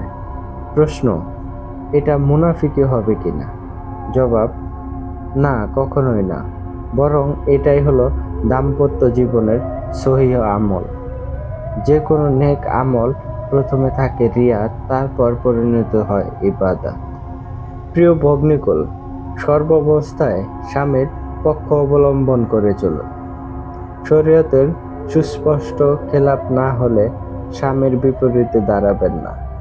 স্ত্রী স্বামীর শরীরের অঙ্গ, প্রত্যেক অঙ্গ বিবেক কর্তৃক প্রশ্নহীনভাবে অভিন্ন অনুগত চলতে হয়, নতুবা লোকটি নির্ঘাত অসুস্থ বলে ধরা হবে। স্ত্রী যেহেতু স্বামীর শরীরের অঙ্গ আর স্বামী হলো সেই শরীরের বিবেক, সুতরাং বিবেকের সিদ্ধান্ত তাৎক্ষণিকভাবে হ্যাঁ বলতে হবে। এখানে না বলার নীতিগত সুযোগ নেই। আপনাকেও বিবেক দেওয়া হয়েছে, সেটাকে আপনি স্বামীর বিবেকের সাথে সাংঘর্ষিক শক্তি বানাবেন না, বরং সহযোগী শক্তি হিসেবে খাটান। দেখুন কি হয়। শয়তান ও দুষ্ট লোকেরা এখানে উল্টো তর্জমা করে। তারা মেয়েদের স্বাধীনতা হরণ করা হয় দাবি তোলে, মিথ্যা চক্রান্ত চালায়। আপনারা ওই দুষ্টদের জবাব দেবেন ঠিক এইভাবে যে দুনিয়ার সব শিয়ালই মুরগির স্বাধীনতার পক্ষে কথা বলে, ওকালতি করে, যুক্তি দেখায়, প্রয়োজনে দুর্বার আন্দোলন গড়ে তোলার মদত যোগায়। মুরগিরা যদি এই চক্রান্ত বুঝতে ভুল করে, সেই তো আর অন্যদের কপাল নয়, নিজেরই কপাল খারাপ বানাবে। স্ত্রীদের কেউ কেউ আবার রাগ করে নিজের স্বাধীনতার সম্মান করতে গিয়ে প্রাইভেট চাকরির খোঁজ করে। বৃষ্টি থেকে সরে সাগরে ঝাঁপ দেওয়ার মতো অবস্থা। আরে বোন, তোমার সমস্যার সমাধান পরপুরুষের অধীনে চাকরি করার মধ্যে নয়, বরং নিজের স্বামীর অনুগত্যে গৃহের মধ্যে থাকার মধ্যেই। স্বামীর অনুগত্যের মধ্যে তোমার জন্য হলো ইজ্জত ও শান্তি, আর পরপুরুষের অনুগত্যের মধ্যে হয়তো লুকিয়ে থাকবে কোনো দুষ্ট চিন্তা, যা সময় পার হয়ে গেলে তুমি হবে নিতান্তই ব্যবহৃত টয়লেট পেপার। প্রিয় ভগ্নিকুল, অল্প তুষ্টি আর কারো কাছ থেকে নেওয়ার চেয়ে অন্যকে দেওয়ার চেষ্টা বেশি করুন। এই সূক্ষ্ম জিনিস স্ত্রী স্বামীর কাছে খুব বেশি আকর্ষণীয় বানিয়ে রাখে। নিজেকে যত চাহিদাধীন বানাবেন, সম্মানজনক প্রাপ্তি তত আপনার চারিদিকে ভরে যাবে। দুনিয়া হলো এমন এক কুকুর যার মস্তক ভাঙা আর লেজ ছাটাছিলা, মানে চামড়া নেই। স্বামীর কাছে চাহিদা যত বেশি দেখাবেন, প্রাপ্তি তত কম পাবেন, সম্মান তো নাই। ঘটনার পূর্বে কিছু গুরুত্বপূর্ণ নসিহত পেশ করে আপনাদের বিরক্ত করার জন্য ক্ষমা প্রার্থনা করছি। তাই চলুন আর কথা না বাড়িয়ে মূল ঘটনায় যাওয়া যাক। আমাকে ল্যাংড়া কবিরাজ ঘটনাটি যেভাবে শেয়ার করেছেন, আমি ঠিক সেভাবেই বলার চেষ্টা করছি। বলছেন ল্যাংড়া কবিরাজ। সময়কাল 90 শতকের মাঝামাঝি। আমি তখন কেবল বিভিন্ন জায়গা থেকে কবিরাজি পেশায় দক্ষতা অর্জন করে বাড়ি ফিরেছি।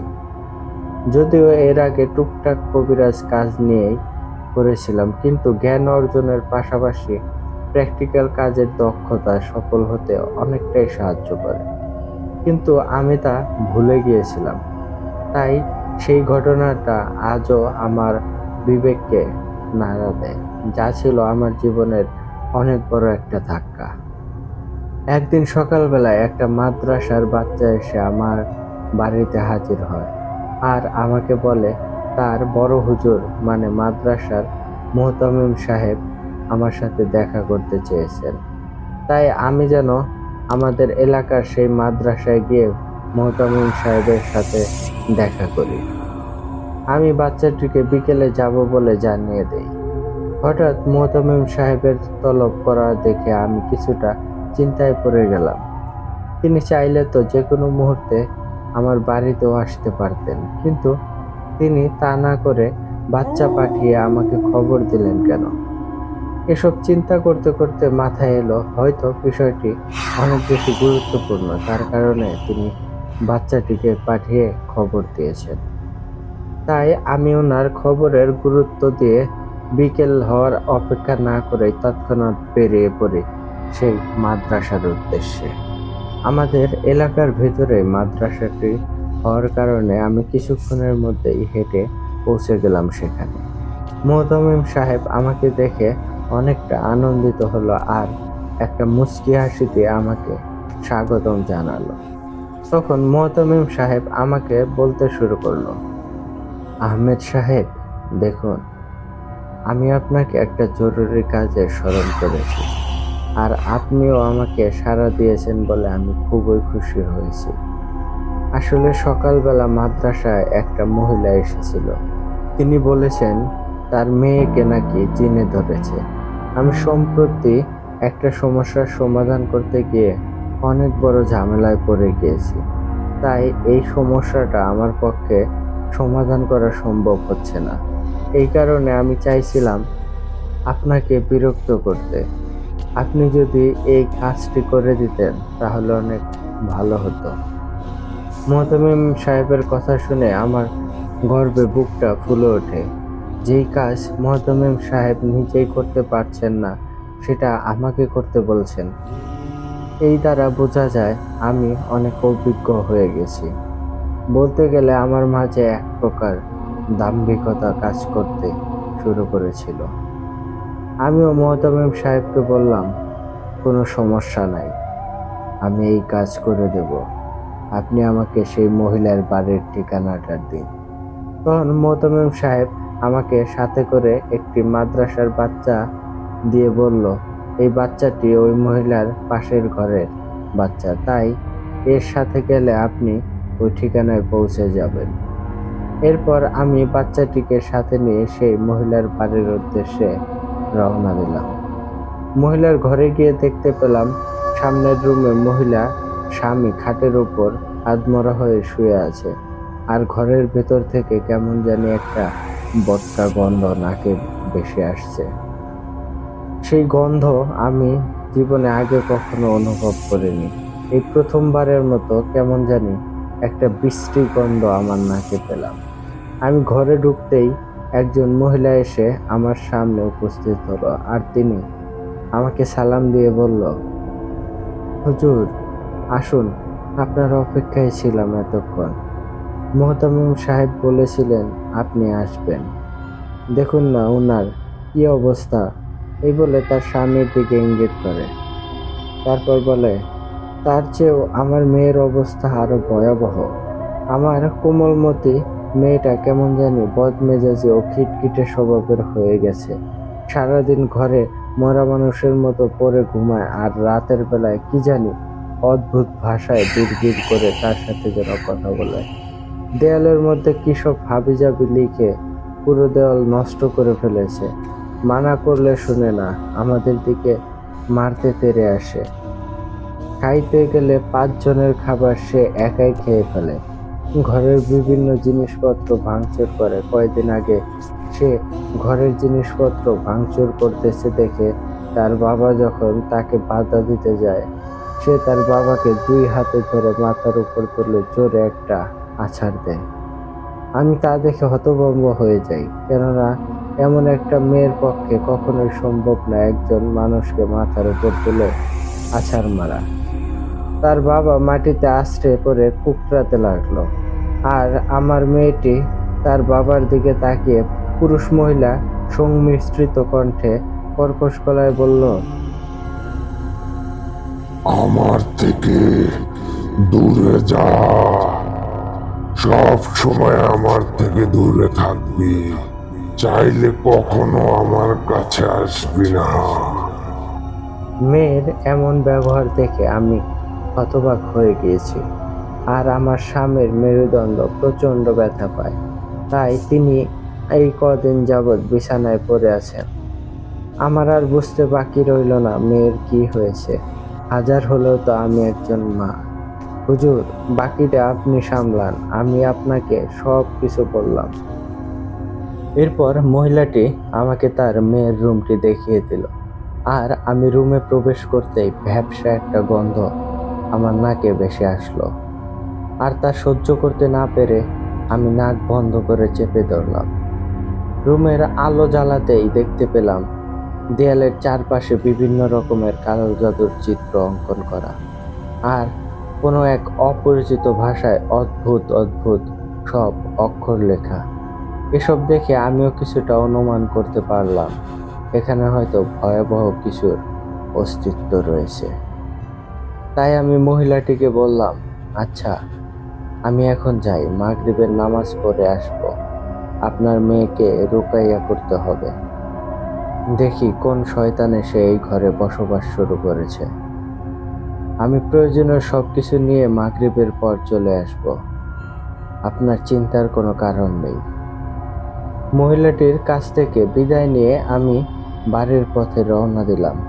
পথিমধ্যে একটা ট্যাক্সি এসে ভাই আমার গায়ের উপর তুলে দিচ্ছিল। কেমন জানি মরতে মরতে বেঁচে গেলাম। আর কিছু দূর এগিয়ে যেতেই মেইন রোডে যখন উঠলাম, আমার সামনে 3 বছরের একটা বাচ্চা ছেলে দূর রাস্তার দিকে উঠে গেল। মুহূর্তে অপর দিক থেকে একটা মালবাহী ট্রাক এসে বাচ্চাটিকে রাস্তার সাথে পিষে দিল। মুহূর্তেই চোখের সামনে এমন মর্মান্তিক দৃশ্য দেখে আমি নিজেকে ঠিক রাখতে পারলাম না। দৌড়ে কাছে গিয়ে বাচ্চাটিকে অনেক চেষ্টা করেও বাঁচানোর কোনো উপায় খুঁজে পেলাম না।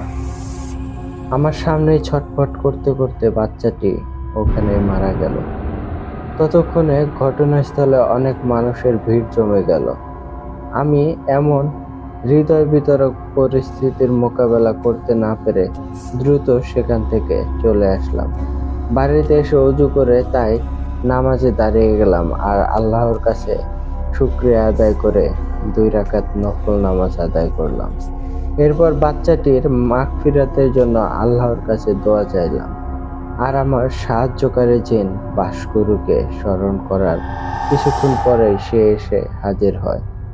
আর তাকে সমস্ত কিছু জানালে আমার সব কথা শুনে বাসগুরু জিন কিছু সময় নিয়ে আবারও অদৃশ্য হয়ে গেল।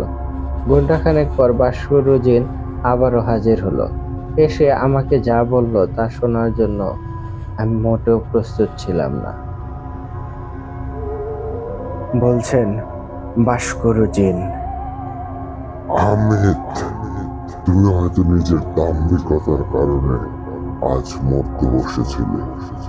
তুমি এতটাই বেখেয়ালি ছিলে, নিজের শরীরটাও বন্ধ করতে ভুলে গিয়েছিলে, যার ফলস্বরূপ আজকে তোমার মৃত্যু হতে পারত। কিন্তু তোমার সামনে একটা তাজা প্রাণ কেড়ে নিয়ে তোমাকে একটা সতর্ক বার্তা দিয়ে গেল সেই শয়তানটা। আসলে তুমি যে মহিলাটির বাড়িতে গিয়েছিলে, ওখানে বসবাস করছে একটা শক্তিশালী শয়তান।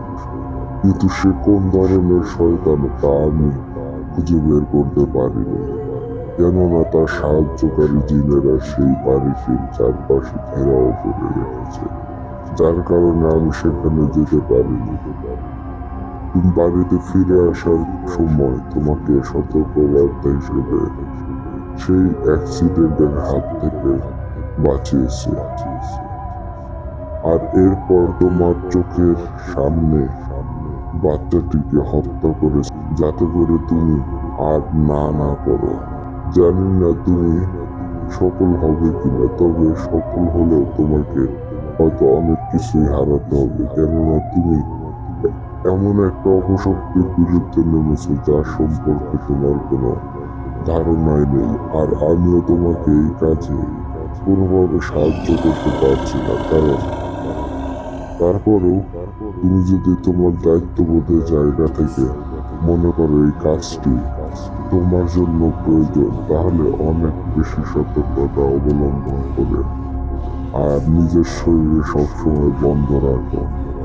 সাবধানে থেকো, যাওয়ার সময় তোমার প্রয়োজনের সব জিনিস নিয়ে যাও। আমি যতটুকু পারবো আমার দিক থেকে তোমাকে সাহায্য করার চেষ্টা করে যাব। এইসব বলেই আমার সাহায্যকারী জিন বাসগুরু বিদায় নিল। আমি তার সমস্ত কথা শুনে আরো বেশি চিন্তায় পড়ে গেলাম। কি করব ভেবে না পেয়ে আমি আমার অপর জিন সলিমুল্লাহ শাহকে স্মরণ করলাম। সলিমুল্লাহ শাহ এসেই আমাকে বলল, হুজুর, আপনি যা বলবেন আমি সব কিছুই জানি। বাসগুরু যা তথ্য নিয়ে এসেছে তাও আমি শুনেছি, কিন্তু আপনি হতাশ হওয়ার কারণ নেই। আমি আপনার সাথে আছি। আপনি আপনার প্রয়োজনীয় জিনিসপত্র নিয়ে মাগরিবের পর চলুন রুকাইয়া করতে। আমি সর্বদা আপনার পাশে থাকব। আমি সলিমুল্লাহ শাহের কথা শুনে কিছুটা ভরসা পেলাম। আর মাগরিবের ওয়াক্তের জন্য অপেক্ষা করতে রইলাম। অপেক্ষাকৃত সময় আমি বেশ কিছু পুরনো বই বের করে এই অপশক্তির চিহ্নগুলো ধরে তার পরিচয় বের করার চেষ্টা করলাম, কিন্তু কোনো ভালো ফলাফল পেলাম না। এরপর মাগরিবের নামাজ পড়ে আমি ওই মহিলাটির বাড়ির উদ্দেশ্যে রওনা হলাম, আর সাথে আমার প্রয়োজনীয় সমস্ত জিনিস একটা ব্যাগে করে নিলাম। যদিও রাস্তায় চাঁদনির আলোতে সবকিছু আবছা দেখা যাচ্ছিল, তারপরও আমি আমার সাথে করে ব্যাটারি চালিত টর্চ লাইটে হাতে নিলাম। হাঁটতে হাঁটতে মেইন রোডে উঠে পড়লে সামনের দিকে তাকিয়ে দেখতে পাই সেখানে দিনের বেলায় আমার সামনে একটা বাচ্চা অ্যাক্সিডেন্ট হয়ে মারা গিয়েছিল। ঠিক সেখানেই কিছুটা জায়গা জুড়ে অন্ধকার হয়ে আছে, যদিও এই জায়গা ব্যতীত পুরো জায়গাটা চাঁদনির আলোতে হালকা আলোকিত হয়ে আছে। হঠাৎ সেই অন্ধকার থেকে ঘনীভূত হয়ে ধোঁয়ার মতো কুণ্ডলী পাকিয়ে আমার সামনে এসে একটা বাচ্চা অবয়ব আমার পথ আটকে দাঁড়ালো। প্রত্যাশিতভাবে রাস্তায় এমন একটা কিছুর মোকাবেলা করার জন্য আমি মোটেও পূর্ব প্রস্তুত ছিলাম না। আমি বুঝতে পারলাম আমাকে কিছু একটা পথে বাধা সৃষ্টি করার চেষ্টা করছে, তাই আমি তড়িঘড়ি করে আবারও দ্বিতীয়বারের মতো নিজের শরীরটা বন্ধ করে নিলাম। ব্যাগের ভিতর হাত দিয়ে পবিত্র জমজমের পানি বের করে সামনের দিকে পানি ছিটিয়ে দিতেই বাচ্চা অবয়বটি মুহূর্তেই উধাও হয়ে গেল। তার সাথে সাথে সেই জায়গাটির সমস্ত অন্ধকারও কেটে গেল, আর চাঁদের আলোতে পুরো জায়গাটি আলোকিত হয়ে গেল। মেইন রোড দিয়ে কিছু দূর হেঁটে গিয়ে সেই বাড়ির রাস্তা ধরে এগিয়ে যাচ্ছিলাম। এটি ছিল একটি ইটের রাস্তা, আর দুপাশে সারি সারি গাছ। কিছু দূর এগিয়ে গেলে হাতের বাঁ পাশে দাঁড়িয়ে আছে পুরনো সে হিজল গাছটা। হিজল গাছের কাছাকাছি আসতেই আমার নজর পড়ে গাছটির তলায়। দূর থেকে দেখে মনে হচ্ছে সাদা কাপড় পরিহিত একটা বৃদ্ধা গুজো হয়ে বসে আছে গাছতলায়। কাছে গিয়ে বৃদ্ধটিকে সালাম দিয়ে জিজ্ঞেস করলাম, চাচা, আপনি রাতের বেলা এইখানে একা বসে আছেন কেন? বৃদ্ধটি উত্তরে আমার সালামের কোনো জবাব দিল না, মুখের ভেতর শব্দ করে চাপা স্বরে বলে উঠল, আমার কথা না হয় বাদ দে, তুই কোথায় যাচ্ছিস? যেদিক থেকে এসেছিস বাঁচতে চাইলে সেদিকে ফিরে যা। ওই মেয়ের সাথে কি হতে যাচ্ছে ওটা তোর চিন্তা করা লাগবে না। আর যদি নিজের জানের প্রতি কোনো মায়া না থাকে তাহলে তুই যেতে পারিস, আমি তোকে বাধা দেব না। মনে রাখিস, আমার কথাগুলো ফেলে দেওয়ার মতো না। ধরে নে, তোর জন্য এটা আর একটা সতর্ক বার্তা।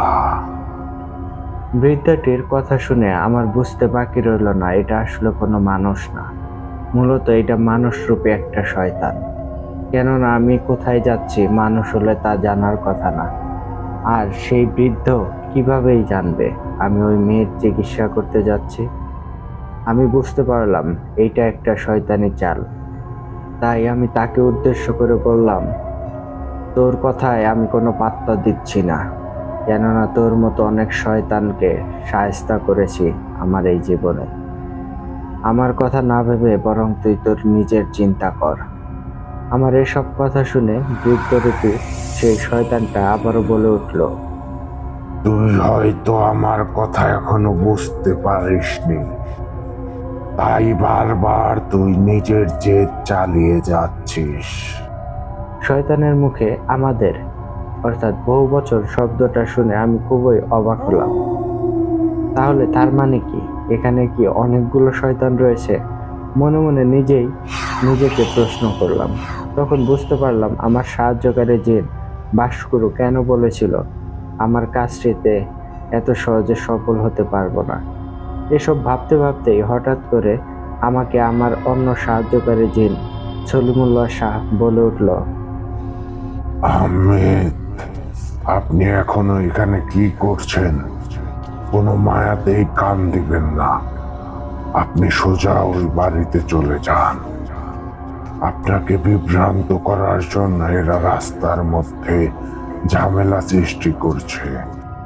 সলিমুল্লাহ শাহের এসব কথা শুনে আমি যেই না সামনের দিকে পা বাড়ালাম আর পেছনে ফিরে শয়তানটিকে দেখতে চাইলাম, কিন্তু সেখানে কারো অস্তিত্ব পেলাম না। মানে বৃদ্ধরূপী শয়তানটি অদৃশ্য হয়ে গেছে। এরপর আমি বাকি পথ মনে মনে দোয়া দরুদ পড়তে পড়তে সেই বাড়িতে প্রবেশ করলাম।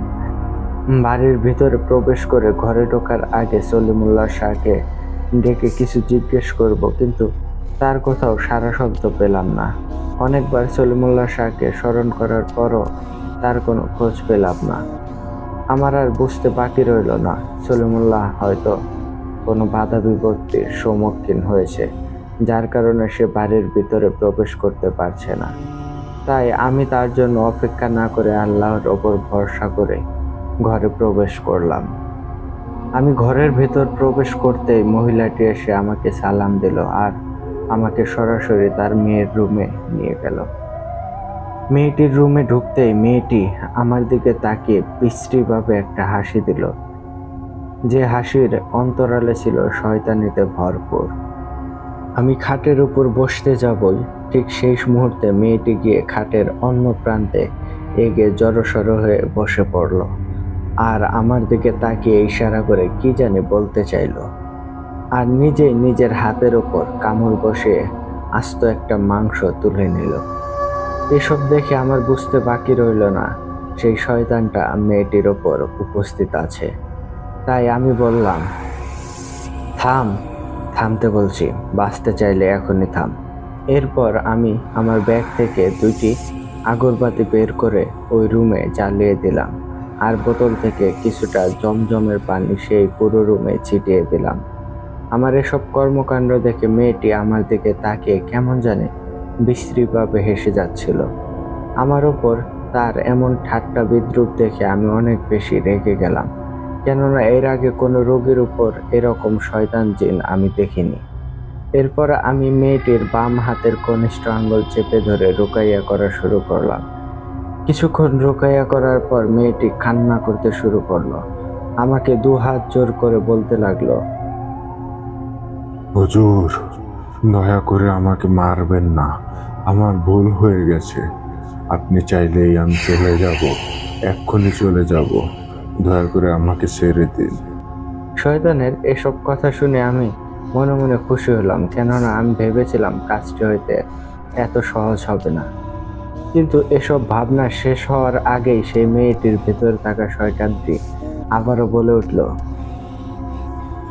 কিরে হুজুর, কি ভেবেছিস আমি তোর কাছে এইভাবে ক্ষমা চাইব? কিভাবে কল্পনা করতে পারলি আমি তোর কাছে এত তাড়াতাড়ি হার মেনে যাব? আমাকে বিদায় করার মতো তোর এরকম শক্তি আছে? যা, আমি যাব না। তুই কি করতে পারিস দেখি। এ কথা বলেই শয়তানটি সজোরে আমাকে একটা লাথি মারে। তার লাথির আঘাতে এত জোরে আমার শরীরে আঘাত হানে আমি ছিটকে গিয়ে পড়ি 3 হাত দূরে। ঠিক তখনই শয়তানটি যখন আমার উপর ঝাঁপিয়ে পড়বে তার আগ মুহূর্তে আমার সাহায্যকারী জিন সলিমুল্লাহ শাহ এসে শয়তানটিকে জাপটে ধরে। ধস্তাধস্তি শুরু হয়। আমি ব্যথায় যন্ত্রণায় ছটফট করছিলাম আর খেয়াল করলাম সলিমুল্লাহ শাহের একটা পা ভাঙা। এটা দেখে আমার বুঝতে বাকি রইল না তার সাথে ইতিপূর্বে খারাপ কিছু ঘটেছে। সলিমুল্লাহ শাহ প্রাণপণ চেষ্টা করে শয়তানটির সাথে যুদ্ধ চালিয়ে যেতে লাগলো, কিন্তু আমি লক্ষ্য করলাম শয়তানটির কাছে সলিমুল্লাহ শাহ পরাস্ত হওয়ার দ্বার প্রান্তে। শয়তানটি আমার সামনেই মুহূর্তেই সলিমুল্লাহ শাহকে ধরে একের পর এক মাটিতে আছাড় দিতে লাগলো। আমি উপায় না পেয়ে জোরে জোরে রুকাইয়ার আয়াত পড়তে শুরু করলাম। আমার আয়াত পড়া শুনে একটু পরেই শয়তানটি সলিমুল্লাহ শাহকে ছেড়ে দিয়ে মেয়েটির শরীর ত্যাগ করে চলে যায়। এরপর মেয়েটি অজ্ঞান হয়ে বিছানায় পড়ে থাকে আর সলিমুল্লাহ শাহ গুরুতর জখম হয়ে কাতরাতে থাকে। আমি গিয়ে সলিমুল্লাহ শাহকে প্রতিষেধক দিয়ে সাহায্য করতে চেষ্টা করলাম, কিন্তু সলিমুল্লাহ শাহ আমাকে অবাক করে দিয়ে বলল, আহমেদ, আপনি হয়তো জানেন না এই শয়তানটি অনেক বেশি ভয়ঙ্কর, তার সাথে অনেকগুলো সাহায্যকারী শয়তান রয়েছে, যারা এই পুরো বাড়ির চারপাশে ঘেরাও করে রেখেছে। তাদের কারণে আমি ভেতরে ঢুকতে পারছিলাম না। আমি বারবার বৃথা চেষ্টা করেও ঢুকতে না পেরে একটা শয়তানকে ধোঁকা দিয়ে চেষ্টা করতে গিয়ে আমার একটা পা হারালাম, আর আমার হায়াত এখানেই শেষ। আমি এই অপশক্তির বিরুদ্ধে যুদ্ধ করতে গিয়ে আমি শহীদ হলাম, আর আমার মৃত্যু হাসি মুখে মেনে নিলাম। আহমেদ, আপনি আমাকে ক্ষমা করেন। আমি আপনাকে এই শয়তানের হাত থেকে বাঁচাতে পারলাম না। এই বলেই সলিমুল্লাহ শাহ আমার কোলে নিজের শেষ নিঃশ্বাস ত্যাগ করে দুনিয়ার মায়া ছেড়ে চলে গেল। এটা ছিল আমার জীবনের অনেক বড় একটা ধাক্কা। এরপরে মেয়েটির মা রুমের ভেতর ঢুকে অগ্নিমূর্তি হয়ে আমাকে বলতে শুরু করলো, হুজুর, আপনাকে দায়িত্ব দিয়েছিলাম আমার মেয়েকে ভালো করে তোলার জন্য, কিন্তু আপনি তা না করতে পারলে আমাকে বলে দিতেন। কিন্তু আমার মেয়ের এই কেমন অবস্থা করেছেন আপনি। আমি হতবাক হয়ে মেয়েটির দিকে তাকিয়ে দেখলাম তার শরীর থেকে অনবরত রক্ত ঝরছে। দেখে মনে হচ্ছে কেউ যেন তার শরীরে কাঁটা চামচ দিয়ে খুঁচিয়ে খুঁচিয়ে ক্ষতবিক্ষত করেছে। আমি এইটা দেখে মেয়েটার শরীরে রক্তক্ষরণ বন্ধ করতে যাব, ঠিক তখনই মেয়েটির মা আমাকে বলল, হয়েছে হয়েছে, আপনাকে আর কিছুই করতে হবে না। আপনি কবিরাজ নামের একজন ভণ্ড, আপনাকে দিয়ে কাজ করাতে হবে না। আপনাকে দিয়ে কাজ হবে না জানলে আমি কখনোই আপনাকে এখানে আসতে বলতাম না। আপনি এক্ষুনি আমার ঘর থেকে বেরিয়ে যান। আপনাকে আর আমার সামনে দেখতে চাই না। মহিলার কথা শুনে আমি অনেক বেশি রেগে গেলাম। যার মেয়ের চিকিৎসা করতে গিয়ে আমি আঘাতপ্রাপ্ত হলাম, আর আমার সাহায্যকারী জিন সলিমুল্লাহ শাহ মারা গেল, আর তিনি এসে আমাকে উল্টো পাল্টো বকাবকি করছে। মহিলার এমন আচরণে আমি পাল্টা তাকে কিছুই বললাম না, কিন্তু ভিতরে ভিতরে রাগে ক্রোধে ভেঙে পড়লাম, আর আমার ব্যাগটি নিয়ে ঘর থেকে বেরিয়ে পড়লাম। এমন সময় আমার কাঁধের উপর একটা গরম নিঃশ্বাস অনুভব করলাম, আর অদৃশ্য কেউ যেন আমার কানে ফিসফিস করে বলল, কিরে কবিরাজ, তোর কবিরাজি দক্ষতা শেষ হয়ে গেল নাকি? তোকে আমি আগেই মানা করেছিলাম এই কাজে হাত না দিতে। তুই আমার কথা শুনলি না, আর বিনিময়ে তোর সাহায্য জিনকে হারিয়ে ফেললি। আর কখনোই আমার পথে বাধা হতে আসবি না। তোর মতো অনেক কবিরাজ আমি জানে মেরে ফেলেছি। এসব কথা শুনে আমার বুঝতে বাকি রইল না সেই শয়তানটি আমাকে আরো বেশি রাগানোর চেষ্টা করছে। তার কথাগুলো শুনে আমি আরো বেশি রেগে গেলাম, আর এক প্রকার চ্যালেঞ্জ নিয়েই বসলাম। যে করেই হোক এই মেয়ের শরীর থেকে আমি সেই শয়তানটাকে বিতাড়িত করেই ছাড়ব। আর রাগের মাথায় এমন সিদ্ধান্তই ছিল আমার চরম বোকামি, কেননা আমি এমন একজন শক্তির বিরুদ্ধে চ্যালেঞ্জ করলাম যার সম্পর্কে আমি কিচ্ছুই জানি না। আমি সেই রাতে আমাদের এলাকার মাদ্রাসায় গিয়ে মোহতামিম সাহেবের সাথে দেখা করলাম, আর তার সাথে সমস্ত কথা খুলে বললাম। মোহতামিম সাহেব আমাকে অনেক বেশি উত্তেজিত দেখে শান্ত হতে বললেন, আর একসাথে এশার নামাজ আদায় করলাম। এরপর তিনি আমাকে জানালেন আগামীকাল সন্ধ্যায় তিনি সহ আমাকে নিয়ে ওই বাড়িতে আবার যাবেন, আর দুজন মিলে ওই শয়তানটাকে বিতাড়িত করে আসবো। তার এমন ভরসা মাখা কথা শুনে আমি কিছুটা আশ্বস্ত হলাম, আর আমি সেদিনের মতো বাড়ি ফিরে গেলাম। সেই রাতে আমি আমার সাহায্যকারী জিন বাসপুরুকে স্মরণ করলাম, কিন্তু অনেক সময় পার হয়ে যাওয়ার পরেও সে কোনোভাবেই আমার সামনে হাজির হলো না। আমি সেই রাতের মতো কিছু আমল অস্কার করে ঘুমিয়ে পড়লাম। ফজরের নামাজ পড়ে বাসায় বসে বসে আমি কোরআন তেলাওয়াতে মগ্ন ছিলাম। ঠিক তখনই আমার বাড়িতে এসে হাজির হলো সেই মহিলাটি। তাকে দেখে আমি জিজ্ঞেস করলাম, আপনি আবার এখানে কেন এসেছেন? কালকে কি আমাকে অপমান করেও আপনার মন ভরেনি? মহিলা আমার কথা শুনে অবাক দৃষ্টিতে তাকিয়ে রইল আর বলল, হুজুর, এসব কি বলছেন আপনি? আমি আপনাকে অপমান করতে যাব কেন? গতকাল আপনি তো আমাকে কিছু না বলে রেগে মেগে ঘর থেকে বেরিয়ে চলে আসলেন। আমি আপনাকে পেছন থেকে অনেকবার ডাকার পরেও আপনি আমার কথার কোনো জবাব দেন নাই।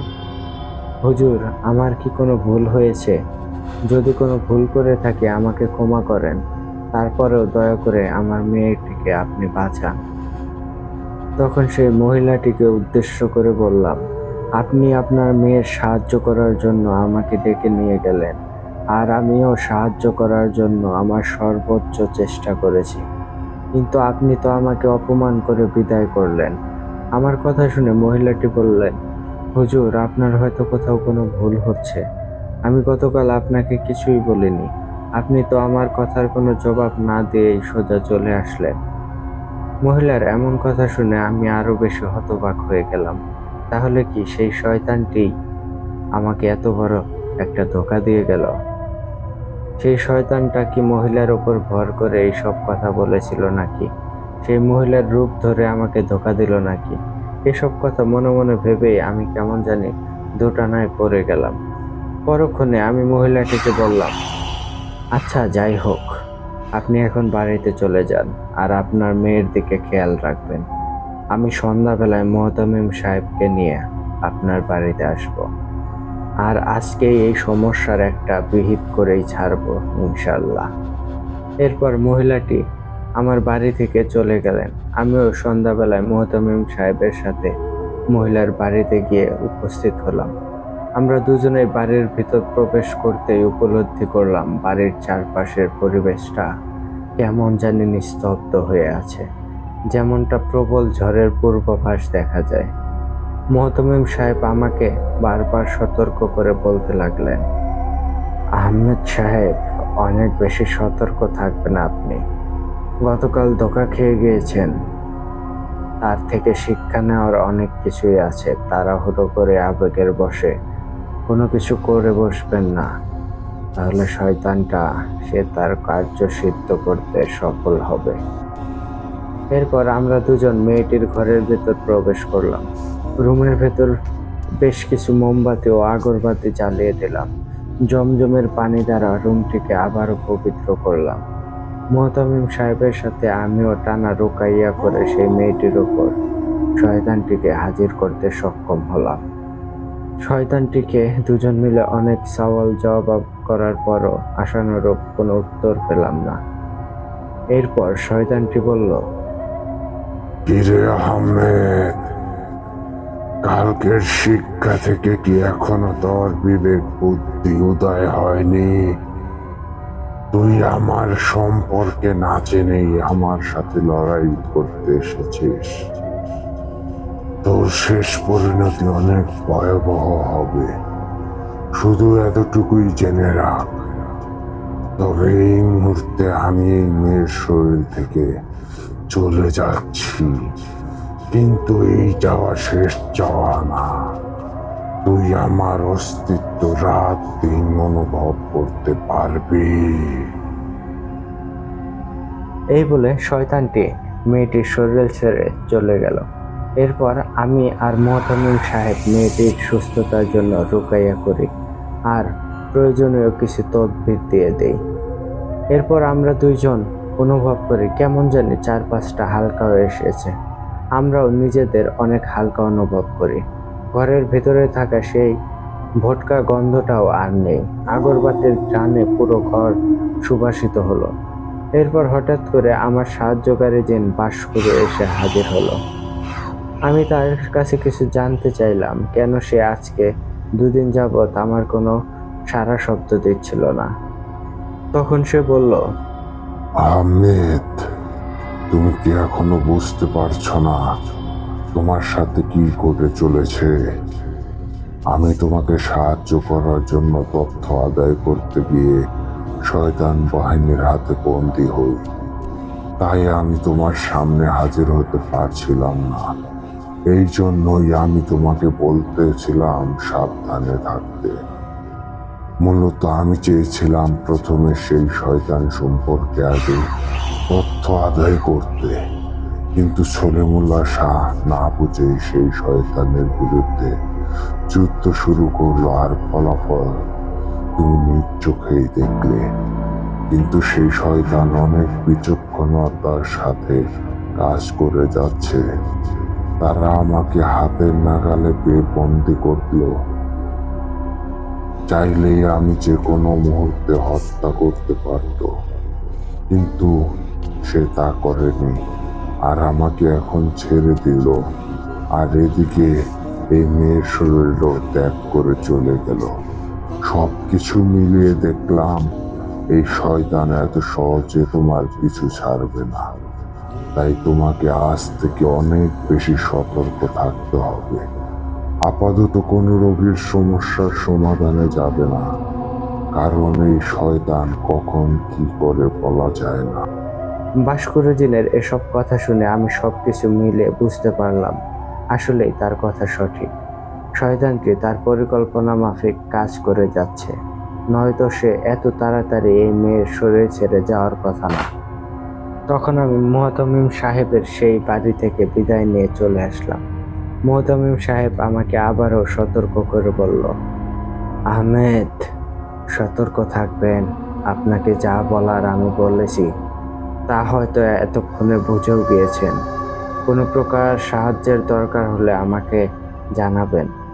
আমি আমার সবটুকু দিয়ে আপনাকে সাহায্য করার চেষ্টা করব। এই বলে মুহতামিম সাহেবের থেকে বিদায় নিয়ে আমার গন্তব্যে রওনা দিলাম। এরপর কয়েকদিন ঠিকঠাক ছিল।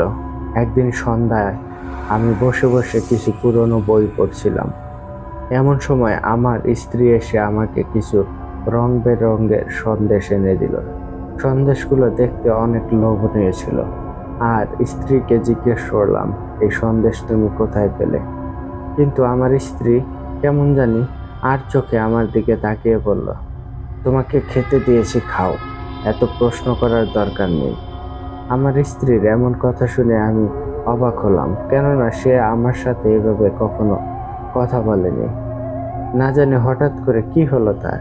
মনে মনে ভাবলাম হয়তো কোনো কিছু নিয়ে সে চিন্তায় আছে, তাই এমন ব্যবহার করছে। আমি আর বেশি কিছু না ভেবে 2 পিস সন্দেশ খেয়ে নিলাম। তার ঘন্টাখানেক পরেই আমার স্ত্রী আবারও আমার সামনে এসে হাজির হলো আর বলল, আপনার কাজ শেষ হলে খেতে আসুন, বাচ্চারা বসে আছে, একসাথে সবাই খাবো। তখন আমি আমার স্ত্রীকে বললাম, আমার তো খিদে নেই, একটু আগেই তো সন্দেশ খেলাম। তখন আমার স্ত্রী আমার দিকে তাকিয়ে বলল, এই রাতের বেলায় আপনি সন্দেশ পেলেন কোথায়? আমি উত্তরে বললাম, কেন, তুমিই না একটু আগে আমাকে সন্দেশ দিয়ে গেলে, এত তাড়াতাড়ি ভুলে গেলে? আমার স্ত্রী উৎকণ্ঠা নিয়ে বলল, দেখুন, আমি মজা করছি না। আমি আপনাকে সন্দেশ কোথায় থেকে দেব?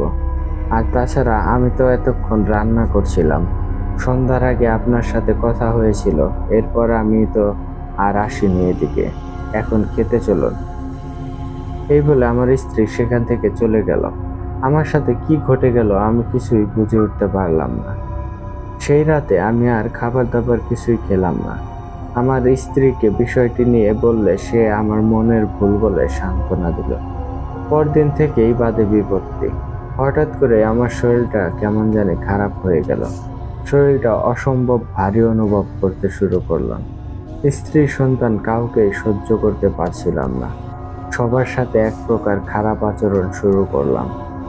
আমি নিজেই বুঝতে পারছিলাম আমার সাথে খারাপ কিছু ঘটে চলেছে। তাই আমি নামাজ দোয়া বাদ দিলাম না, আর পাশাপাশি কোরআন তেলাওয়াতও চালিয়ে যেতে লাগলাম। সব সময় আমার ঘরের মাঝে অদৃশ্যকারের অস্তিত্ব অনুভব করতাম। আমি খাবার খেতে বসলে আঁতকে উঠে চিৎকার করে খাবারগুলো ছুঁড়ে মারতাম। আমার মনে হতো খাবারের মধ্যে ময়লা আবর্জনায় ভর্তি হয়ে থাকতো, কিন্তু পরক্ষণে দেখতাম আসলে এটি খাবারই ছিল। আমার এমন আচরণে আমার পরিবারের সবাই অতিষ্ঠ হয়ে পড়ল। আমি আমার সাহায্যকারী জিন বাসগুরুকে বারবার স্মরণ করেও কোনোভাবেই হাজির করতে পারছিলাম না। এক রাতে আমার ঘুম ভাঙলো আমার স্ত্রীর ডাকে। আমার স্ত্রী আমাকে বলল, পাশের বাড়ি থেকে একটা চিৎকার চেঁচামেচির আওয়াজ শুনতে পেলাম। চলুন বাইরে গিয়ে আমরা দেখে আসি কি হয়েছে। আমিও ঘুমের ঘরে স্ত্রীর এমন কথা শুনে ঘর থেকে বেরিয়ে পড়লাম। বাইরে যেতেই ঘুটঘুটে অন্ধকারের মধ্যে দেখতে পেলাম একটা নিকষ কালো ছায়া, আর আমার সামনে পথ আটকে দাঁড়িয়ে আছে। কালো ছায়াটি আমাকে উদ্দেশ্য করে বলল, কিরে আহমেদ, কই যাচ্ছিস? আমার কথা কি ভুলে গেলি? আমি তোকে বলেছিলাম না, তোর পিছু আমি এত সহজে ছাড়বো না।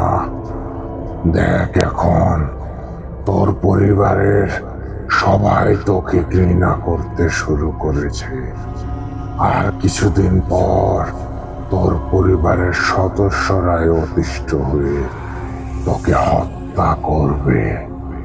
তখন আমি পিছন ফিরে আমার স্ত্রীকে ডাকতে যাব, কিন্তু আমার সাথে বা পিছনে কাউকে দেখতে পেলাম না। তখন আমার সামনে দাঁড়িয়ে থাকা কালো অবয়বটি হু হু করে হেসে উঠল আর বলল, কিরে, তোর বউকে খুঁজছিস তাই না?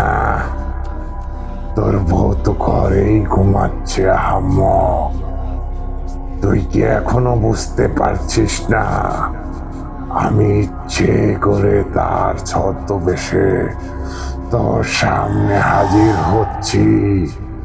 তুই আর চাইলেও আমার হাত থেকে বাঁচতে পারবি না, কেননা আমি ইতিমধ্যেই তোকে সেই সন্দেশ খাইয়েছি।